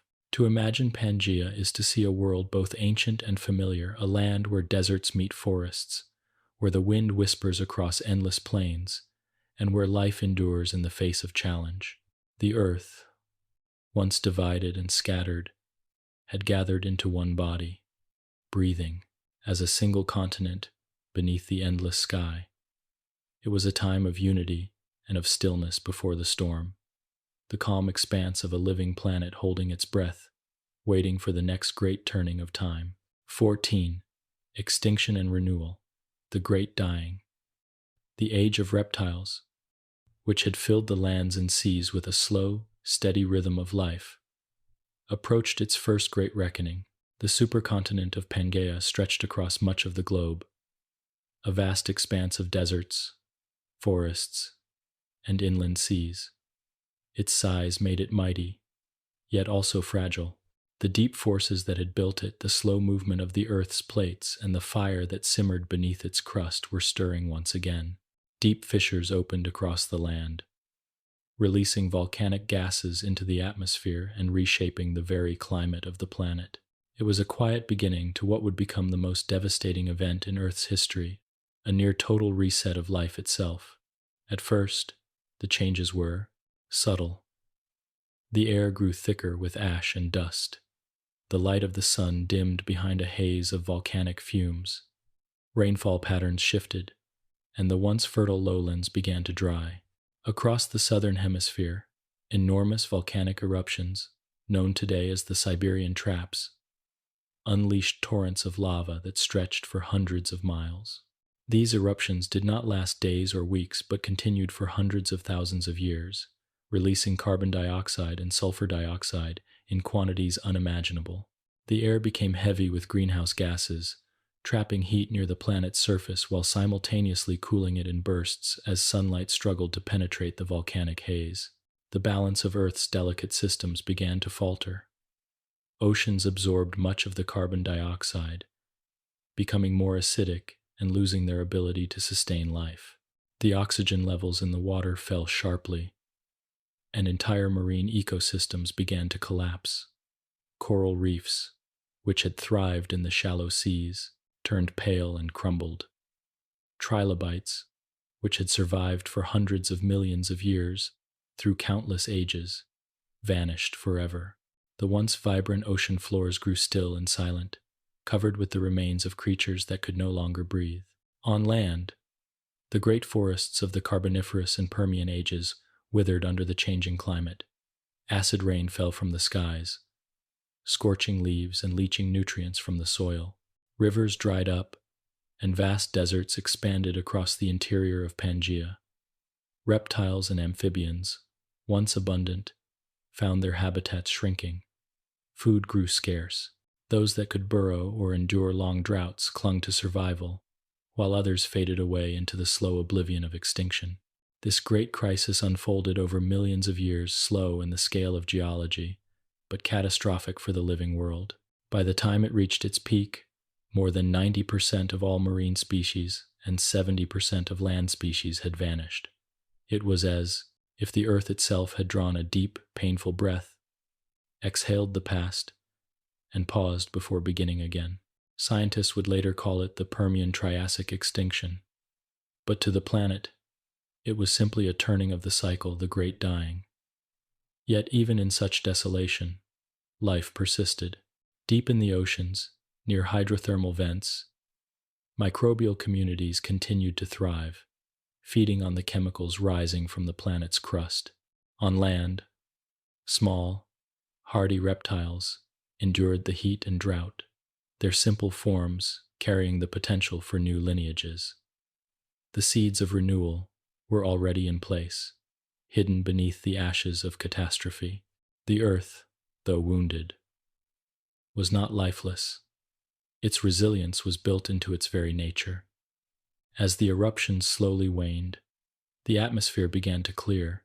The long night of volcanic clouds gave way to light once more. Temperatures stabilized, though the world that emerged was profoundly different.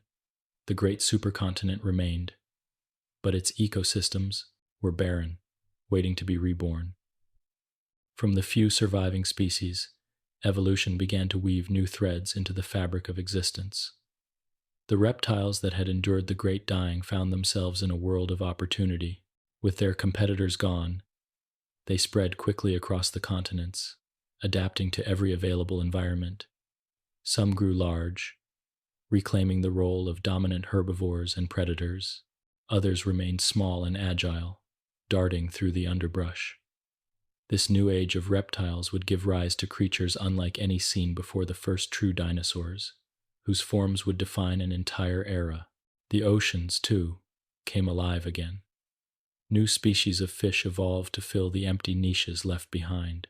Ammonites, with their coiled shells, returned to dominate the seas, while primitive marine reptiles, such as ichthyosaurs and plesiosaurs, began to appear. The coral reefs, long silent, slowly reassembled in new forms. It was the beginning of a long recovery, one measured not in years, but in epochs. The planet's climate, though still volatile, began to settle into a warmer, more stable pattern. Rain returned to the dry regions, feeding rivers and replenishing the soil. The forests began to regrow, though they were different now. Conifers and cycads, plants that could withstand heat and drought, became the dominant vegetation. Their seeds spread easily on the wind, colonizing the recovering land. Life, once again, learned to adapt to change. For millions of years, the earth remained in this state of renewal, fragile, yet fertile. The diversity that had been lost began to return, slowly at first, then with growing momentum. The extinction had not ended life. It had reset it, allowing new forms to evolve and thrive. The creatures of the Triassic world were leaner, more efficient, and better suited to the conditions of their reborn planet. The world was smaller now, in spirit as much as in form quieter, humbler, and full of potential. If one could have stood upon the recovering earth during this time, the landscape would have seemed both haunting and hopeful. The scars of the extinction would still have been visible, vast stretches of barren rock, shallow seas littered with fossilized remains, and forests struggling to reclaim the soil. Yet amid the silence, new life would be stirring. Ferns and cycads would be spreading their green across the plains, and small reptiles would scuttle between stones. The air, though still warm and thick, would carry the scent of growth once more. The earth was healing. The lesson of the great dying was written not in destruction but in persistence. Every extinction, no matter how total, left behind the seeds of what would come next. The cycles of the planet, its eruptions, its climates, its shifting continents were not merely forces of ruin, but also of renewal. Each catastrophe cleared the way for innovation, for the evolution of new life forms and new possibilities. The earth had faced its darkest hour and survived, proving once again that life, in its quiet determination, could endure anything. In the wake of this great reset, the stage was set for one of the most extraordinary chapters in the planet's story. The survivors of the Permian would give rise to creatures of unimaginable size and beauty, the dinosaurs that would roam the earth for the next 165 million years. From ashes and silence would come the roar of life once again. But in this moment, as the earth drew its first breath after the storm, there was only stillness, a fragile peace that hung over the land and sea. The skies were clear, the air warm, and the continents basked in the light of a sun that had witnessed destruction and renewal alike. The great dying had ended, and from its depths, a new world had begun. 15. The Age of Dinosaurs. From the ashes of the great dying, the earth began to breathe again. The skies cleared, the seas settled, and the land grew green beneath a warming sun. Out of the scattered survivors of that long catastrophe, life began to rebuild itself. Cautiously at first, then with growing confidence. The Triassic world was raw and new, its landscapes barren in places, its forests sparse, and its air thick with the scent of volcanic stone. Yet, in this world of beginnings, something remarkable was stirring, from the small and the humble. The first dinosaurs were not giants. They were slender, nimble creatures that darted through the ferns and along the riverbanks of Pangaea. The continents were still united then, forming one vast, continuous landmass that stretched from pole to pole. Across this enormous world, climates varied from tropical heat near the equator to cooler forests in the north and south. The air was heavy with moisture in some places and dry and burning in others. It was a landscape of contrasts of deserts and deltas, volcanoes and wide, shallow seas. These early dinosaurs lived among other reptiles, many of which still resembled their ancient ancestors. The synapsids, the last relatives of the creatures that would one day become mammals, still roamed the land. Crocodile-like archosaurs patrolled the rivers, their armored bodies sliding silently through the water. But it was the dinosaurs, with their upright stance and powerful limbs, that would soon rise to dominate. Their posture allowed them to move with a grace and speed unmatched by other creatures. Their lungs, efficient and adapted for endurance, gave them the energy to travel far and thrive in the shifting climates of their young world. Over millions of years, these small, two-legged dinosaurs diversified into a dazzling array of forms. Some remained swift and lightweight, the ancestors of future predators. Others grew larger, feeding on the tough, fibrous plants that had begun to spread across the land. The cycads, conifers, and ferns of the Triassic provided food for these new herbivores, and the ecosystems of the planet began to fill with life once more. The balance that had been shattered during the Great Dying was returning, and evolution seized the moment to experiment. By the time the Jurassic period began, around 200 million years ago, the dinosaurs had become the undisputed rulers of the Earth. The breakup of Pangaea had begun, and new oceans opened between the drifting continents. The world grew wetter and warmer. Rainforests expanded across the lowlands, and giant trees reached toward the sky. The Earth was entering a long period of stability, a greenhouse world filled with moisture and warmth, perfect for the growth of life. The dinosaurs responded to this abundance with magnificence. The herbivores grew enormous, their sheer size both a defense and an advantage. Long-necked sauropods, like Brachiosaurus and Diplodocus, moved through the forests like living towers, their heads rising above the treetops to feed on the highest leaves. Their massive bodies required constant feeding, and their migrations shaped the landscape itself, trampling paths through the vegetation and dispersing seeds across great distances. Where they walked, new forests grew in their wake. Predators evolved to match them. The first great carnivorous dinosaurs appeared, swift and deadly, with keen senses and powerful jaws. Creatures like Allosaurus stalked the open plains and forest edges, hunting the young or weak among the great herds. Yet even in this world of giants, every predator had its prey, every species its role. The planet's ecosystems thrived, complex and self-sustaining, bound together by the quiet cycles of birth, growth, and decay. The air itself carried a different quality in. This time, oxygen levels were high, the result of endless forests breathing life into the atmosphere. The climate was mild across much of the world, and seasons, though present, were gentle. The skies were filled with new life as well. They soared over coastlines and rivers, their leathery wings catching the thermal currents, gliding effortlessly over the lush world below.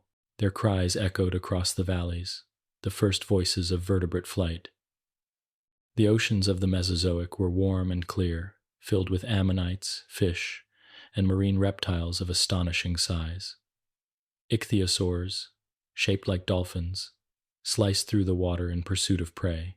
Plesiosaurs, with long necks and powerful flippers, moved gracefully through the shallows. Coral reefs returned, filling the oceans with color and light. The rhythm of life, interrupted so many times before, had found harmony again. On land, new forms of vegetation continued to evolve. The first flowering plants had not yet appeared, but the cycads and conifers painted the world in shades of deep green. Their leaves whispered in the warm winds, and the scent of resin hung in the air. Rivers wound through low valleys, their banks lined with ferns, and volcanoes dotted the horizon, sending columns of ash into the blue sky. The earth was vibrant, its landscapes alive and ever-changing. As time passed, the dinosaurs grew more varied still. Some adapted to the forests, others to open plains or coastal wetlands. Herd behavior emerged in evolutionary response to predation and the challenges of survival. Groups of herbivores moved together, their young protected at the center, while predators learned to hunt in coordination, anticipating movement and exploiting weakness. Intelligence, once limited to simple instinct, began to take new forms: awareness, strategy, and cooperation. The social lives of dinosaurs were as complex as their physical forms. Fossil evidence shows nesting grounds where eggs were laid in careful clusters, guarded by parents. Some species may have returned year after year to the same sites, following cycles as old as the moon itself. The care of offspring marked a new step in evolution, the deepening of connection, the quiet bond between parent and young. These were not mindless beasts. but creatures shaped by the same forces of love and survival that would one day define all higher life. The Earth during this age was restless, yet balanced. Continents continued to drift apart, creating new coastlines and climates. Mountains rose where plates collided. Oceans widened between the dividing lands. These changes isolated populations, driving further evolution. Species diverged, adapted, and diversified, creating the vast family tree of dinosaurs that would dominate the world for over 150 million years. To imagine the world of the dinosaurs is to imagine abundance, a planet alive with motion and sound. The deep rumble of footsteps would have echoed across the plains. Herds of sauropods would have moved like slow rivers of life, while the shadows of flying reptiles passed silently overhead. The nights would have been warm and filled with the hum of insects, the air heavy with the scent of foliage and earth. Even in stillness, the world would have felt alive, vibrating with the quiet energy of growth. This era, the Mesozoic, was a time of peace in the grand timeline of the Earth, long, stable, and flourishing. It was also a time of preparation. Deep beneath the planet's crust, forces were gathering once again.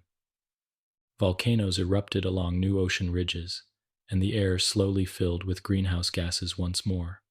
The climate, though still warm, began to shift. But for millions of years more, life continued in its rhythm, unaware of the distant storm approaching. For now, the dinosaurs reigned unchallenged. The world belonged to them, to the vast herds that roamed the plains, the predators that hunted in the shadows, the creatures of air and sea that filled every horizon. The Earth, long scarred by extinction, had found in them its most glorious expression of vitality. Beneath the warmth of the Mesozoic sun, life thrived in every form, every motion, every heartbeat, a world in perfect balance, suspended in the long, golden afternoon of deep time. 16. The fall of the dinosaurs.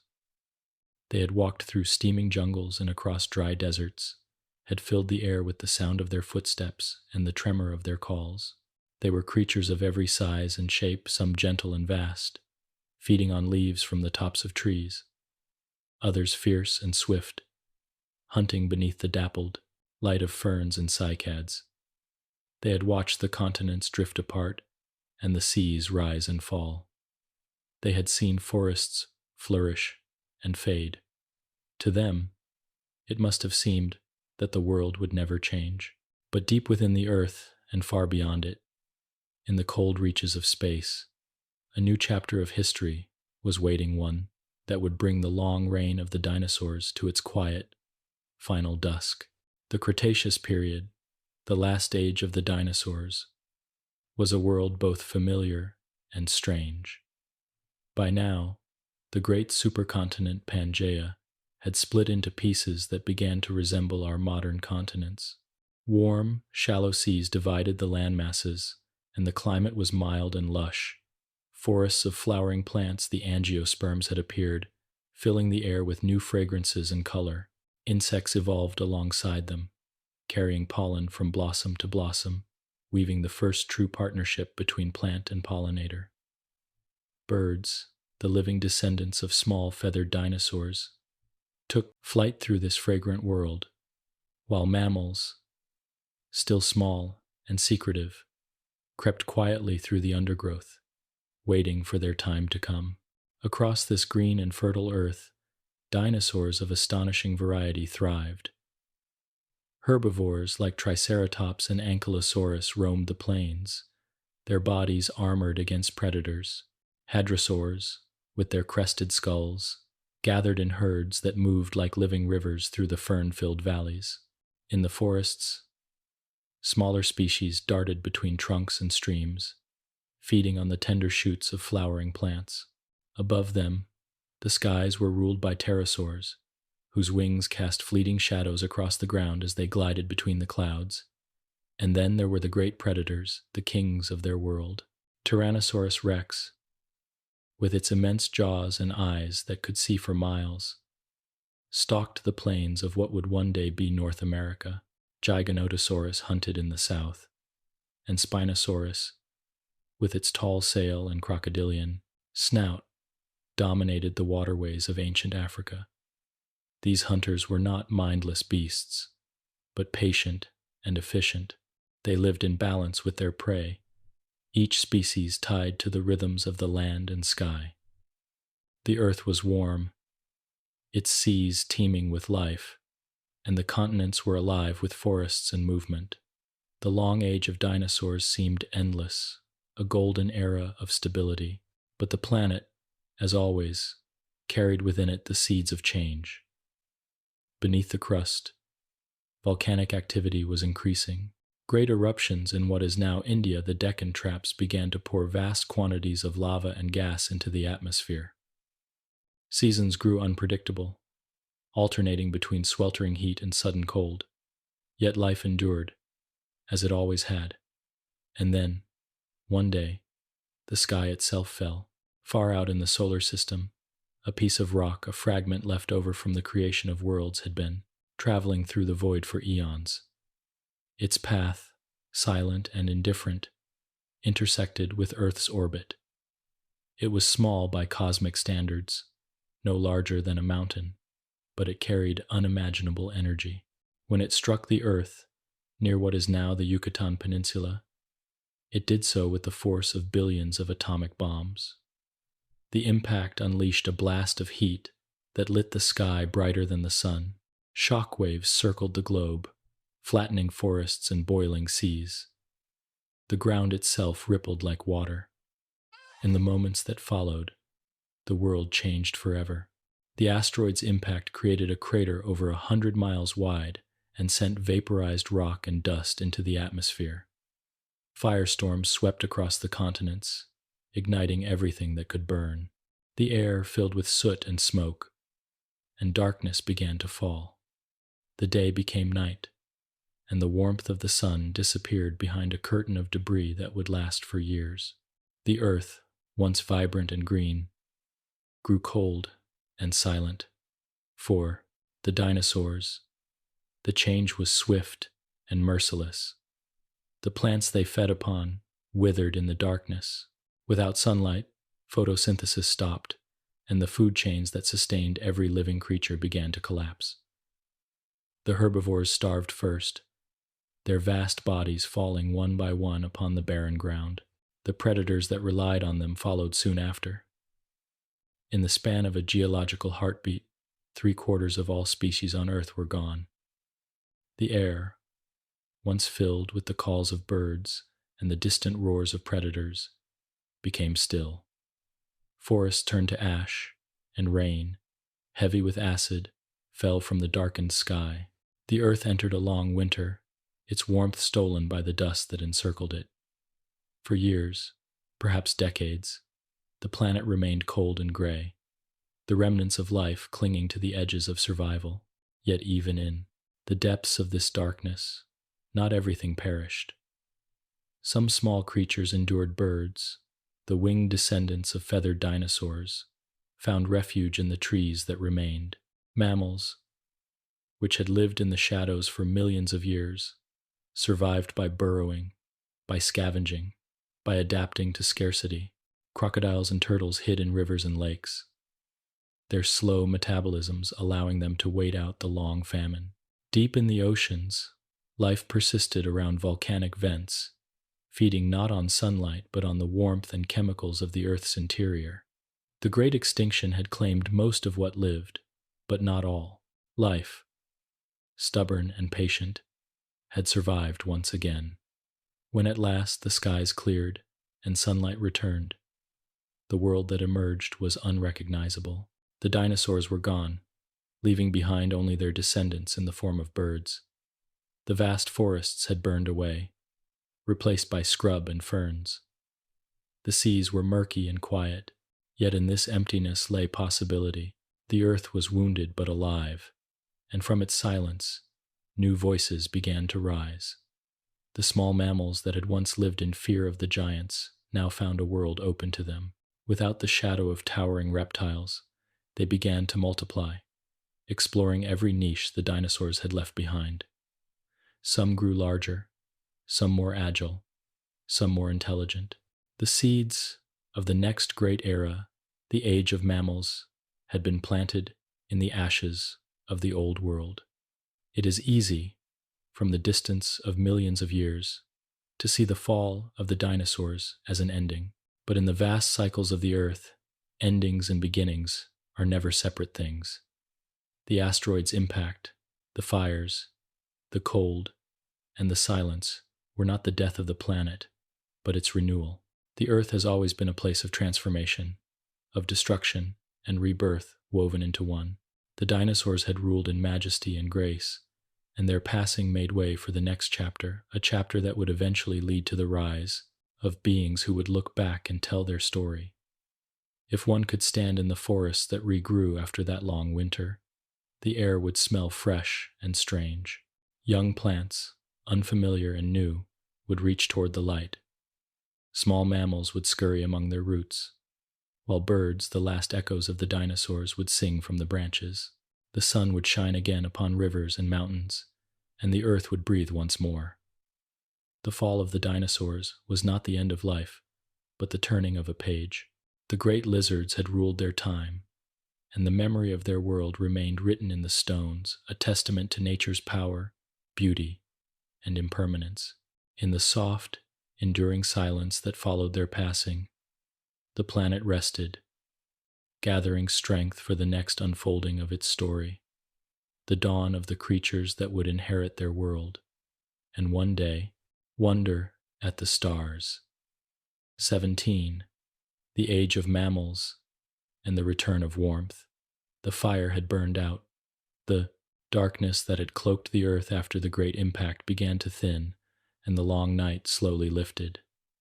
In the silence that followed, a faint light returned to the sky. The sun, pale at first, began to warm the surface again, and the earth, which had lain still in cold and shadow, stirred once more. What had been lost could never be restored, yet life, persistent as the tides, began to move forward.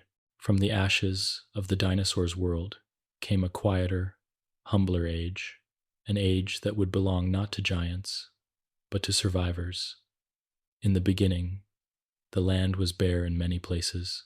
Forests had burned, and their blackened trunks lay scattered across plains of ash. The air carried the scent of rain and soil as new plants began to take root. Ferns were the first to return, spreading across the barren ground as they had done after every catastrophe before. Soon, grasses began to appear small and delicate at first, but destined to change the face of the planet. The earth, still warm beneath the surface, grew green again under a pale sky, and into this new world crept the mammals. They had lived in the shadows for millions of years, small and cautious, scurrying beneath the feet of the dinosaurs. They had survived by night, by burrowing underground, by eating insects, seeds, and roots. Now, with the great reptiles gone, they found the world open before them, quiet, empty, and full of opportunity.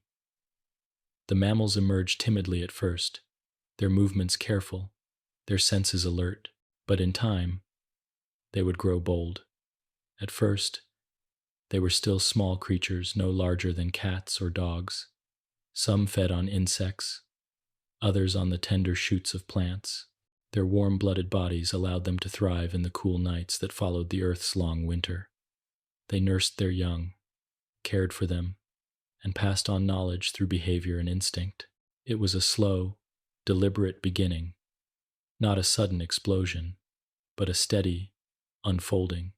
Evolution, once again, began its quiet work.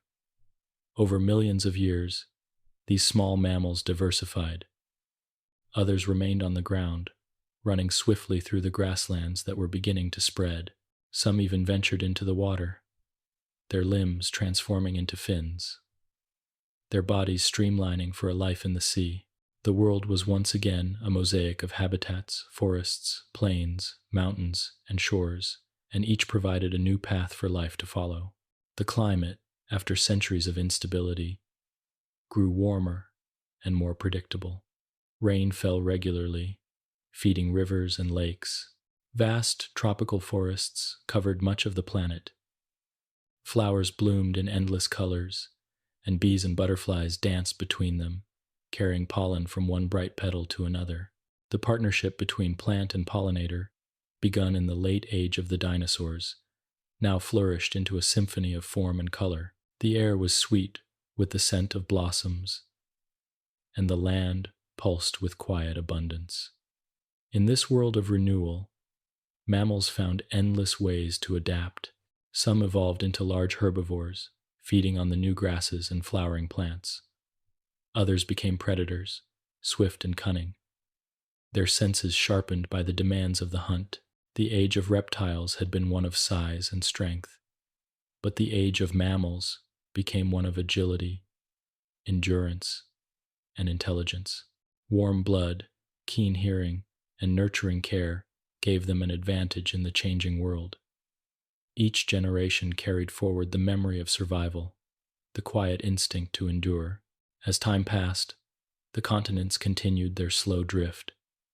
Oceans widened, mountains rose, and climates shifted once again.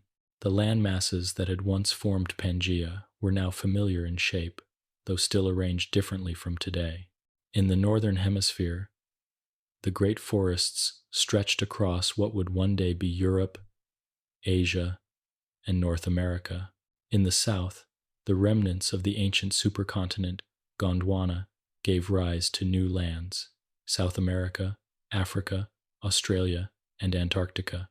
Each continent became a cradle of unique life, its isolation shaping creatures of extraordinary variety. In the forests, early primates evolved small, bright-eyed animals with grasping hands and keen vision. They leaped through branches in search of fruit and insects, their limbs supple and their movements precise. These ancestors of future humanity carried within them a spark of awareness, an adaptability that would one day transform the world again. But for now, they were simply part of the greater harmony of life, one thread among countless others in Earth's living tapestry. Across the plains, herds of grazing mammals began to appear. Horses, still small and forest-dwelling in their early forms, browsed among the leaves. Rhinoceros-like animals wandered through open meadows. The first elephants, their ancestors, ancient and dignified, roamed the lowlands. Predators followed them nimble, four-legged hunters whose descendants would one day become the great cats, wolves, and bears of later ages. Each ecosystem grew more intricate, more interdependent. The earth, which had known so many cycles of destruction, now thrived in an era of balance. The oceans, too, were reborn. The marine reptiles were gone, replaced by mammals that had returned to the sea, the ancestors of whales and dolphins.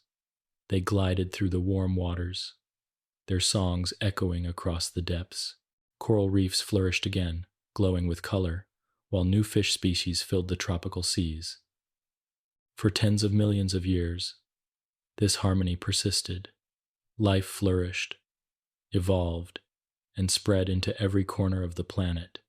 But the Earth, ever restless, began to change once more. Around 34 million years ago, the climate cooled, and the lush tropical forests retreated.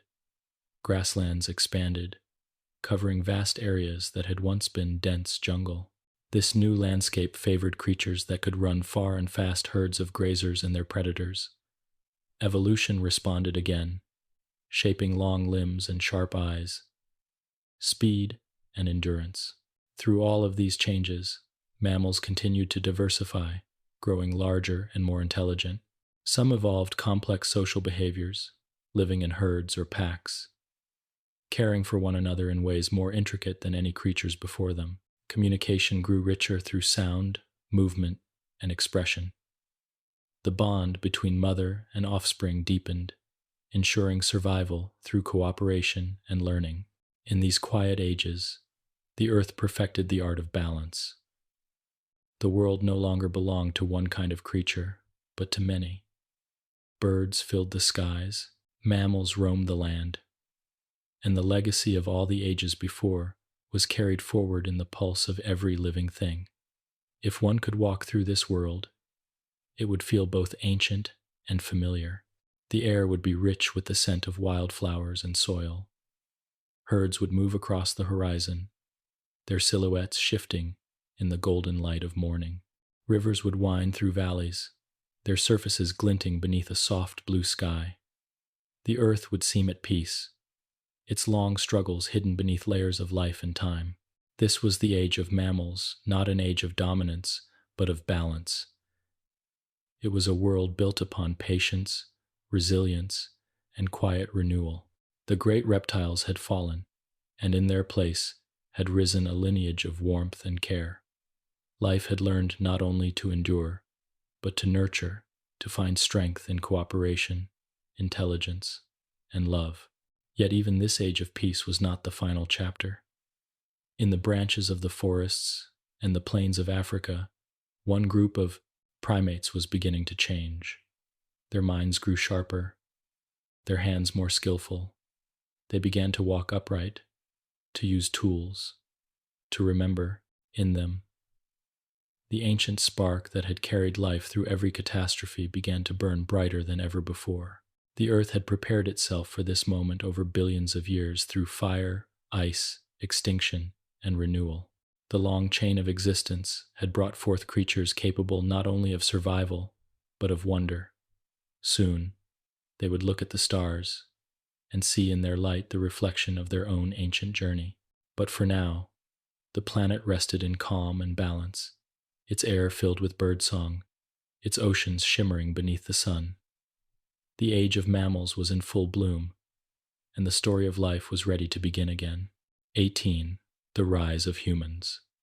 From the quiet rhythm of the age of mammals, the earth entered a new chapter, one that would carry the echo of all ages before it, yet unfold in a way entirely its own. The forests were still dense in many regions, and the plains were wide and golden under an unhurried sun. Herds of animals grazed across the grasslands, watched by predators that moved with grace and precision. The mountains stood silent as they had for eons, and the seas continued their timeless breathing against the shore. The planet had found a long, gentle balance. It was within this balance that a new kind of being began to emerge, fragile, small in number, yet unlike any creature that had ever walked the earth before. In the heart of Africa, among the tall grasses and scattered trees, early primates had lived for millions of years. They were clever, social creatures, capable of memory and play, able to recognize faces and communicate with gestures and calls. Their eyes were forward-facing, their hands grasping, their curiosity endless.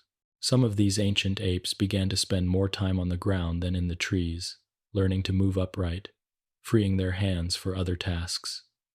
This simple act, the shift to walking on 2 feet, would change everything. It allowed them to travel farther, to carry food and young, to see above the tall grass. It also began to reshape their minds, for every adaptation of the body echoed within the brain. These first walkers, known to science as Australopithecines, lived in a world of transition. The African climate was changing, with forests giving way to open savannas. They learned to adapt to both climbing for safety and walking to forage across vast distances. They gathered fruits, seeds, roots, and small animals. They learned the cycles of rain and drought, the paths of predators, the meaning of the stars that turned silently overhead. They lived close to the earth, bound to its rhythms, their survival written in their alertness and cooperation. Over countless generations, their descendants grew taller and more intelligent. The shape of their skulls changed, allowing for larger brains. Their hands became more skillful, their gestures more precise. They began to use stones first as simple tools to crack nuts or bones, later shaped deliberately into blades and points. The spark of creativity had appeared, faint but steady. Each chipped stone was not merely a tool, but a sign of awareness, a recognition of cause and effect, of intention, of possibility. With these tools came a new relationship to the world. Early humans could hunt more effectively, prepare food, and defend themselves. They learned to share their discoveries, to teach, to pass down skills from parent to child. The growth of language began, not yet in words as we know them, but in sounds, gestures, and expressions that carried meaning. Through communication came connection, and through connection, society. These early humans began to live in groups bound not only by instinct, but by thought, by the beginnings of culture.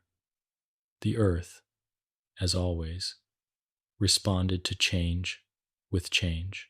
Ice ages came and went, reshaping the landscapes, driving migration and adaptation. Human ancestors followed the animals and the shifting seasons. Spreading slowly beyond Africa, they moved into the Middle East, into Europe and Asia, following rivers and coastlines. Each migration required ingenuity, the ability to build shelters, to find new foods, to survive in cold and unfamiliar climates. With every step, their minds grew sharper, their communities stronger, and then, somewhere in the midst of these migrations, humanity took its next great leap. The discovery of fire transformed their world. At first, it was borrowed from nature, from lightning strikes and wildfires, but in time, it was tamed. To hold fire was to hold warmth against the cold, to drive away predators, to cook food, and to bring light into the darkness. Around its glow, people gathered, sharing stories, ideas, and plans. The fire became more than a tool. It was a center, a hearth, a place of belonging. With it came time for thought, for reflection, for the slow growth of imagination. The species we now call Homo sapiens emerged around 300,000 years ago. They were not the first humans, but they were different, their minds more capable of abstraction, their voices able to form complex language. They painted and carved, they buried their dead. They looked at the stars and saw patterns. They began to dream in symbols. The walls of caves became their first canvases, covered in images of animals and hunts, of mysteries and reverence. In those drawings, the human spirit revealed itself for the first time, the desire not only to live, but to understand, to remember, to create. By this time, humans had spread across nearly every continent. They learned to cross rivers, to navigate forests and deserts, and eventually, to sail along the coasts in small, simple boats. Everywhere they went, they adapted building clothing from furs in the cold.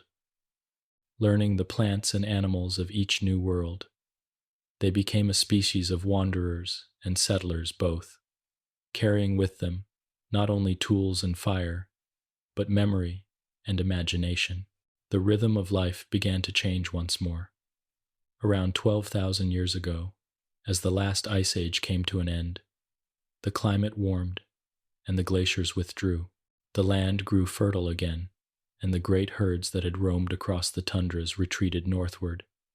In this new abundance, some humans began to settle in one place rather than wander. They discovered that seeds, once scattered, would grow again if the land was tended. The first farms appeared, small and fragile at first, then spreading across river valleys and plains. With agriculture came permanence. Villages formed, and from villages grew towns. The earth, once ruled by the slow pace of evolution, now began to change at the hands of its newest inhabitants. Humans shaped rivers, built dwellings, domesticated animals, and gathered in communities, bound by trade and belief. They watched the movement of the stars and the passing of seasons, marking time with rhythm and meaning. Knowledge accumulated like layers of sediment, slow, enduring, and profound. The world had never known such beings before, fragile yet fearless, curious yet destructive. Humans were both part of nature and apart from it. They carried within them the memory of every age, the ocean's patience, the forest's renewal, the persistence of the smallest cell. In their hands, the earth began to take on a new form, its landscape sculpted not only by wind and water but by intention and desire. If one could stand beside those first settled humans, the scene would be simple and timeless. Smoke from cooking fires would rise in thin trails against the dawn. Children would laugh and run between the huts. The fields, golden with grain, would sway in the breeze, and beyond them, forests and mountains would stretch untouched into the horizon. The world would feel vast and new, yet ancient at its core, the same earth that had seen every age come and go, now alive with thought and memory. The rise of humans was not sudden, nor was it perfect. It was the quiet continuation of everything that had come before, the persistence of adaptation, the whisper of survival, the unfolding of awareness. The earth, in its long patience, had given birth to a species capable of reflection, of gratitude, of wonder, and though they would one day change the world in ways both beautiful and tragic, in this beginning, they were simply part of its harmony, a new voice joining the ancient chorus of life. In the long story of the planet, humans were only a moment, but a moment bright with meaning.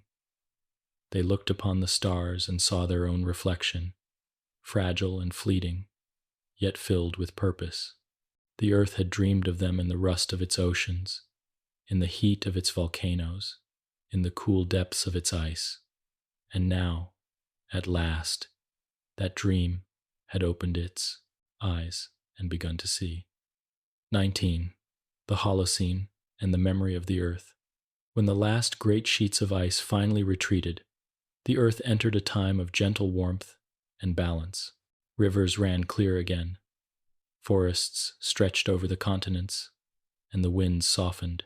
It was around 12,000 years ago that this new age began, the Holocene, the brief yet profound chapter that would carry the story of both nature and humankind to its quiet present. The scars of the Ice Age still marked the land, carved deep into valleys and scattered among lakes and hills, but life was quick to return. The grasses grew tall across the plains.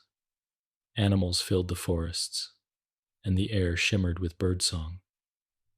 The earth, after 4.5 billion years of change, had found a fragile peace. It was within this calm that humans began to flourish. For hundreds of thousands of years, they had lived as wanderers following the seasons, the herds, and the rhythm of the earth itself. Now, the changing climate invited a new way of life. The melting glaciers revealed fertile soil, and the steady warmth of the Holocene made the growth of crops predictable.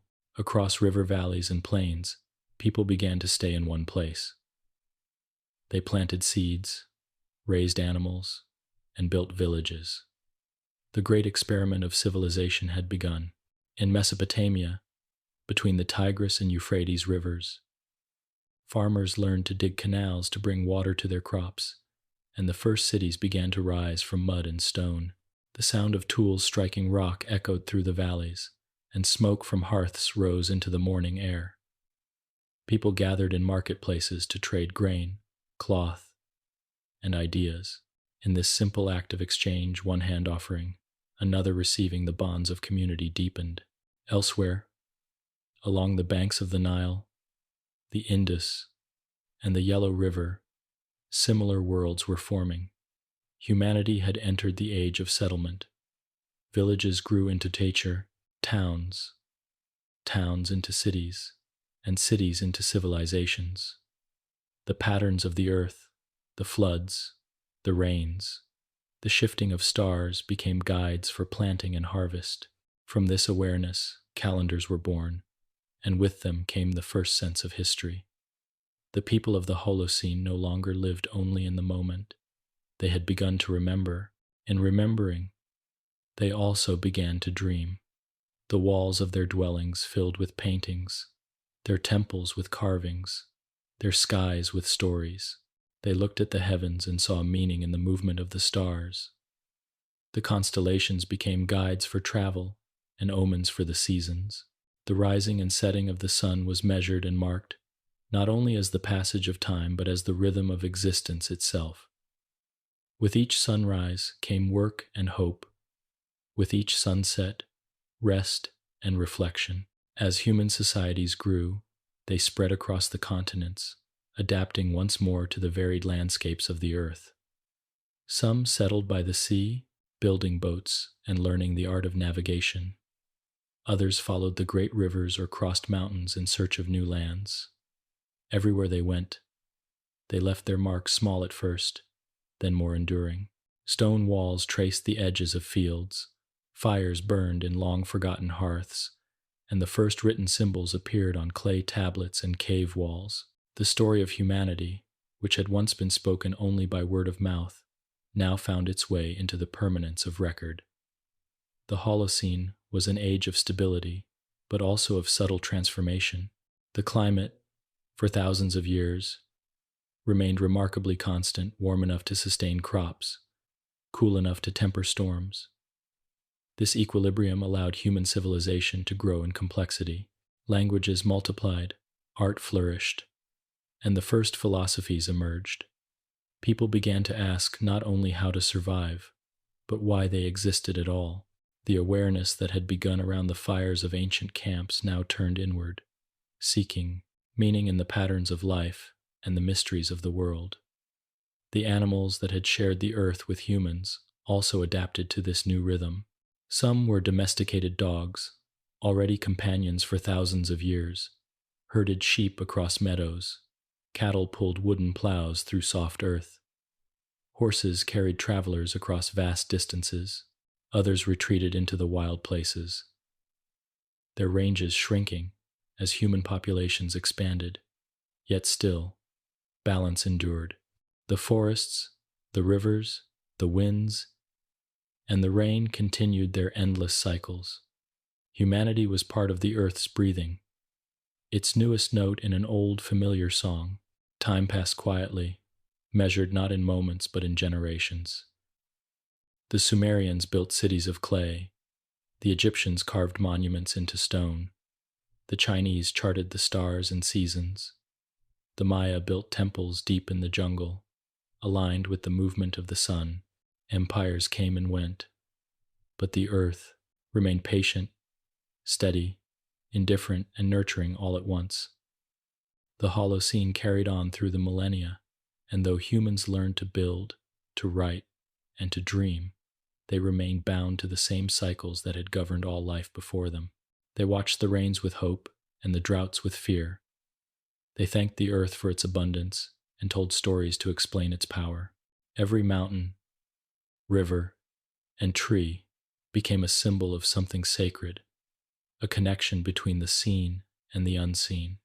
In these early beliefs, the memory of nature's vastness endured. Humanity still remembered that it was part of something older and greater. Every tool, every harvest, every fire was a step toward mastery of the environment, and with mastery came distance. As knowledge advanced, humans learned not only to live with the earth but to shape it. They built irrigation systems that redirected rivers, cleared forests for farmland, and mined the rocks for metal. The balance that had held since the end of the ice began, ever so slightly, to shift. The earth adjusted as it always had, but the influence of humanity was unlike any other force before. Yet the Holocene was not a time of destruction, but of awakening. Humanity had not yet become an engine of change on a planetary scale. It was still a child learning its place in the great cycle. The world remained beautiful and vast, its lands filled with life, its oceans deep and mysterious. The night sky was still untouched, and its stars shone as they had for billions of years. Every sunrise reminded humankind that it lived within a living world, ancient, patient, and kind.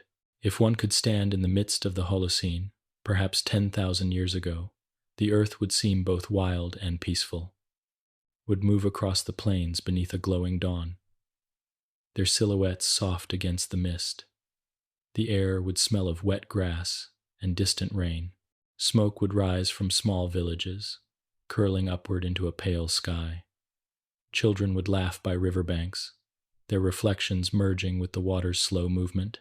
The planet, at that moment, would seem eternal, its rhythms unbroken, its beauty infinite.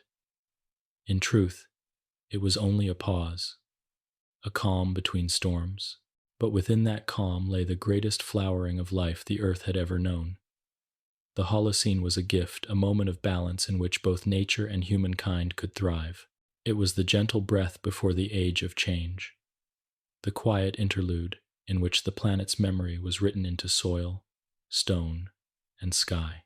Every forest, every creature, every whisper of wind was a reminder that the earth, even after 4.5 billion years, was still alive, still growing, still dreaming, still remembering, and in that memory, humankind found its reflection. For though people built temples and cities, they never ceased to look toward the horizon, to feel the pull of something older, the pulse of the living world beneath their feet. The Holocene was the age of remembrance, a time when the earth and its children moved in harmony, writing the final chapter of an ancient story, the story of a planet that had endured fire, ice, and time, only to find, in the end, a fragile peace beneath the warmth of the sun. 20. The living earth and the endless tomorrow. The story of Earth, stretching across 4.5 billion years, had reached the present age, a moment both fleeting and vast, where all that had come before converged into the quiet hum of now. The continents stood in their familiar places, their edges shaped by wind and water. The oceans, deep and rhythmic, still covered most of the planet, carrying the memory of every tide that had ever risen. The mountains bore the scars of ancient collisions, while the deserts whispered of seas long vanished. The earth, though aged and weathered, remained alive, its breath moving through wind and rain, its heartbeat pulsing deep within the molten core. Everything that lived upon it was part of that rhythm, every creature and every leaf another verse in the endless song of time. Humankind, the youngest of all Earth's children, stood now at a strange and delicate point in the planet's story. For the first time, one species had come to understand the scale of the world that cradled it. They could trace the motion of the stars, the drifting of the continents. They had uncovered the bones of creatures that once ruled the earth, held stones that had formed when the planet was still molten, and studied light that had traveled from the dawn of the universe. In their hands, the earth's memory had found a voice. But with that knowledge came a quiet burden. Humanity had become not only a witness to the earth's evolution, but also a force within it. The same curiosity that led to discovery also led to transformation. Forests that had once stretched across continents were cleared to make way for fields and cities. Rivers that had flowed freely for millions of years were dammed and diverted. The air that had carried the breath of countless generations began to change as new gases filled the sky. The climate, once balanced through slow and natural rhythms, began to shift more rapidly under human influence. Still, life endured, as it always had. Birds continued to migrate across continents, guided by instincts older than memory. Whales swam through the same ocean currents that their ancestors had followed for millions of years. Trees reached upward toward the light. Even in cities of steel and glass, nature persisted in the wind that moved between buildings, in the rain that washed the stone, in the small green shoots that grew from cracks in the pavement. The earth, though changed, was not broken. It remained what it had always been, a place of transformation. In the quiet hours before dawn, when the world grows still and the air feels ancient, one might sense that the planet itself is remembering. The rustle of leaves, the low murmur of waves against the shore, the distant call of an owl, all are echoes of older ages, reminders that the same cycles continue beneath the surface of human time. The oxygen in each breath has passed through the lungs of countless creatures, through the forests of forgotten worlds. The carbon in every body was once part of stars. The ground beneath each step is made of mountains ground to dust and seas turned to stone. And though the pace of change has quickened, the essence of the planet remains the same. It is still a world of motion, of drifting plates, of massive rising mountains, of endless sky and sea. The continents continue their slow journey. Volcanoes breathe their plumes into the air, enriching it with minerals and warmth. The poles freeze and thaw in eternal rhythm. Even the stars that shine above, though they seem constant, are changing too, their light shifting, their lifespans unfolding across eons. The earth will go on long after the human story has changed form or faded into memory. The oceans will rise and fall. The continents will merge and separate again, and new species will evolve from the remnants of what is now. Perhaps one day, millions of years from now, another kind of intelligence will look upon the planet and wonder about those who came before the builders, the dreamers, the storytellers who once looked at the stars and named them. They may find the traces of our time written in stone, buried deep beneath the layers of sediment, the fossils of our civilization joining those of trilobites and ammonites in the slow geology of remembrance. Yet even now, as the future remains unwritten, the earth continues to offer peace to those who pause to listen. In the steady rhythm of the tides, in the whisper of wind across the grass, in the hum of life that fills the forests at night, there is reassurance that the planet's spirit endures. Every dawn is a reminder of that persistence, the light returning over oceans and mountains, just as it has for billions of years. The same sun that shone upon the first cells in the ancient seas now warms the hands of those who hold its story in their hearts. In the long arc of time, the presence of humanity is brief, yet luminous.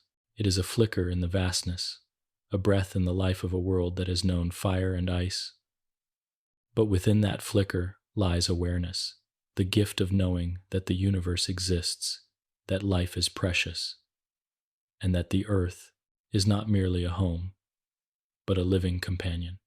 To walk upon it is to be part of its unfolding, to carry its history within every heartbeat. Perhaps, in the far future, the continents will once again draw together, forming a new supercontinent as they have done many times before. The mountains we know today will erode to plains, and new peaks will rise from the depths of the sea. The air may change, the oceans may shift, but somewhere in the whisper of water, in the shimmer of clouds, the essence of life will continue. The earth is not a fixed place but a process, a continuous act of creation. And that act, that movement, is eternal. If one could step back and see the planet as it truly is, not in days or years, but in ages, it would appear alive in every part. Its surface would flow like breath, its atmosphere swirling like thought. Its light would pulse softly with the rhythm of seasons and tides. From space, the earth would still shine blue and white and green, the color of water and life and promise. It would still be the same living sphere that has drifted in the dark for eons, carrying with it the memory of every dawn that ever was. Now, as night falls again across its turning face, the story continues. Somewhere, the rain begins to fall on young leaves. Somewhere else, the sea pulls softly at the shore. The stars rise above deserts and forests, above cities and mountains, casting their silver light upon all that lives. The planet turns in silence, steady and serene, and the long symphony of its being goes on endless, patient, and filled with quiet wonder. The earth has seen everything: birth and extinction, fire and ice, beginnings and endings beyond number. Yet, through it all, it remains what it has always been: a cradle of life, a sanctuary of motion and time. To listen to it is to feel the vastness of eternity within the moment. To live upon it is to be part of something infinite. Change. The essence will remain the steady pulse of a world alive beneath the stars, dreaming always of what comes next.